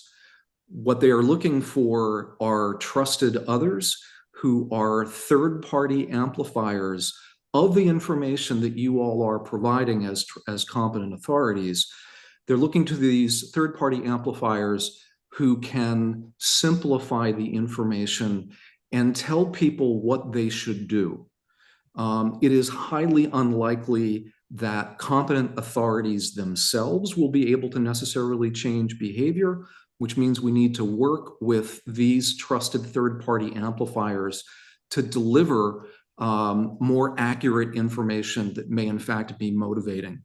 And I'll end with, again, food marketers know this. They engage in what's referred to as market segmentation. They don't try to deliver the same message to everyone. They deliver different messages to different demographics, and they put those messages in places where people from those different demographics are likely to encounter them.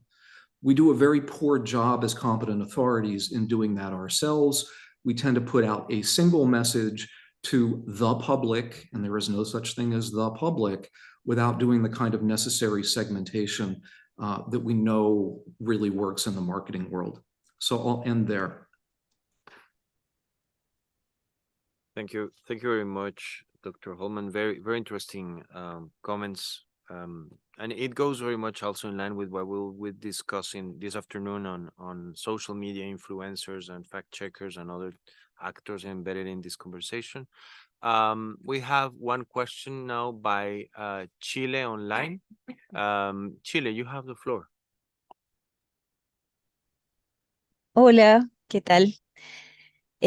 Quisiera preguntarle un poco recogiendo lo que comenta la señora Patel y el doctor Hallman, cómo la confianza social que ella manifiesta como un concepto clave para el manejo de los temas de comunicación de riesgo se junta con el concepto de percepción que explica el doctor Hallman, en el sentido de cómo hacer que esos dos conceptos, que es el de la confianza social y la percepción de las personas, que está teñida por la emoción, finalmente puedan de alguna manera modificar algún comportamiento o alguna creencia que nosotros requerimos que sea cambiada. Esa es mi consulta. Thank you, Chile. Before I give back the floor to the speakers, I just want to make sure that if there is any other question from the floor at this stage.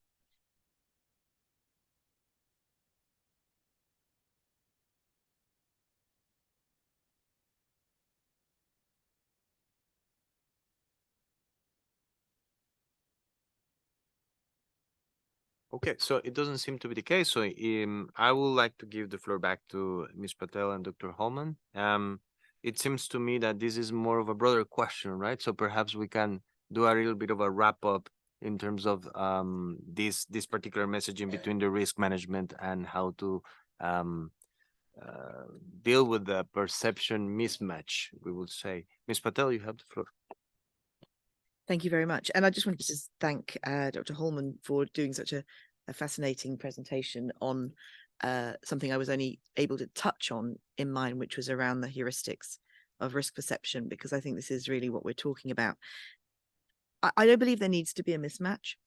I think that if you understand that your risk perceptions are influenced by your perceptions and how trustworthy you believe the information source to be, then you can act accordingly. And this goes back to what I said at the beginning. You know, that there's no easy way to build trust. It's about being trustworthy. So if you get it right, there isn't a misperception, because people will start to understand that you're a trustworthy source. But I would also encourage authorities to understand that we are, for lots of other reasons, not necessarily the first in line for trustworthiness in any individual's mind. And I will hand over to Dr. Holman, but I'll just highlight something that he said, which was around kind of understanding and using the messenger effect, which is one of those biases that we're all subject to, where we are much more likely to digest and internalize something that comes from somebody who are already predisposed to believe. So if you can work with people who are already in that position for people out there, and who are, you know, adequate and willing translators of the science, you were already kind of got a head start there. So so that would be my take on it, but I'll hand over to Dr. Holman. Thank you. Thank you, Ms. Thanks so much. And yes, please, Dr. Holman, not surprisingly, I'm in full agreement. Social trust is critical here. And social trust is really based on perceived or perceptions of shared values. You know, people want to know in whose interests decisions are being made. And one of the things that we aren't particularly good at as competent authorities is expressing the values behind the decisions that are being made. I'm not the first to, to say that transparency and openness in decision-making processes are critical to this so that people can understand what values are being considered when the scientific decisions are actually being made. That's really critical. I will also, again, say, using third-party amplifiers is really critically important here. As competent authorities, we need to be focused on transparent decision-making, scientific decision-making, but people are not going to turn to us necessarily for the source material. They're going to rely on people that they perceive share their values and are expressing the decisions in ways that even normal people can understand. That's critical. Thank you. Thank you very much, Dr. Holman. Perhaps Mr. Rodarte or Dr. Blackburn would like to jump in. Let me know if you may want to also have a little bit of a discussion. I just like to say thank you very much to Chile, because it must be a very inconvenient time for Chile to join us. So thank you for being so interested that you joined us at such a difficult time in the day. Thank you. Maybe just shortly. I mean, indeed, the risk perception is a wide topic, and communication between stakeholders is key. I would also like to mention, for example, last week I attended in Brussels a stakeholder forum organized from EFSA as one of those commitments for more transparency and more communication with stakeholders, in which they are engaging more in trying to explain the science and what is needed. Also, when they publish their scientific opinions, they're not easy to understand, but at least there's the intention of more plain language to explain. So I think there are good examples. Of course, we as food industry stakeholders are always on their feet and asking questions and on explanations on the risk assessments and how they translate to risk management measures by the Commission. But there are also good examples. So I think I will leave it to that. Thank you very much, Mr. Rodarte. If there are no more questions, with this, we then conclude session 2.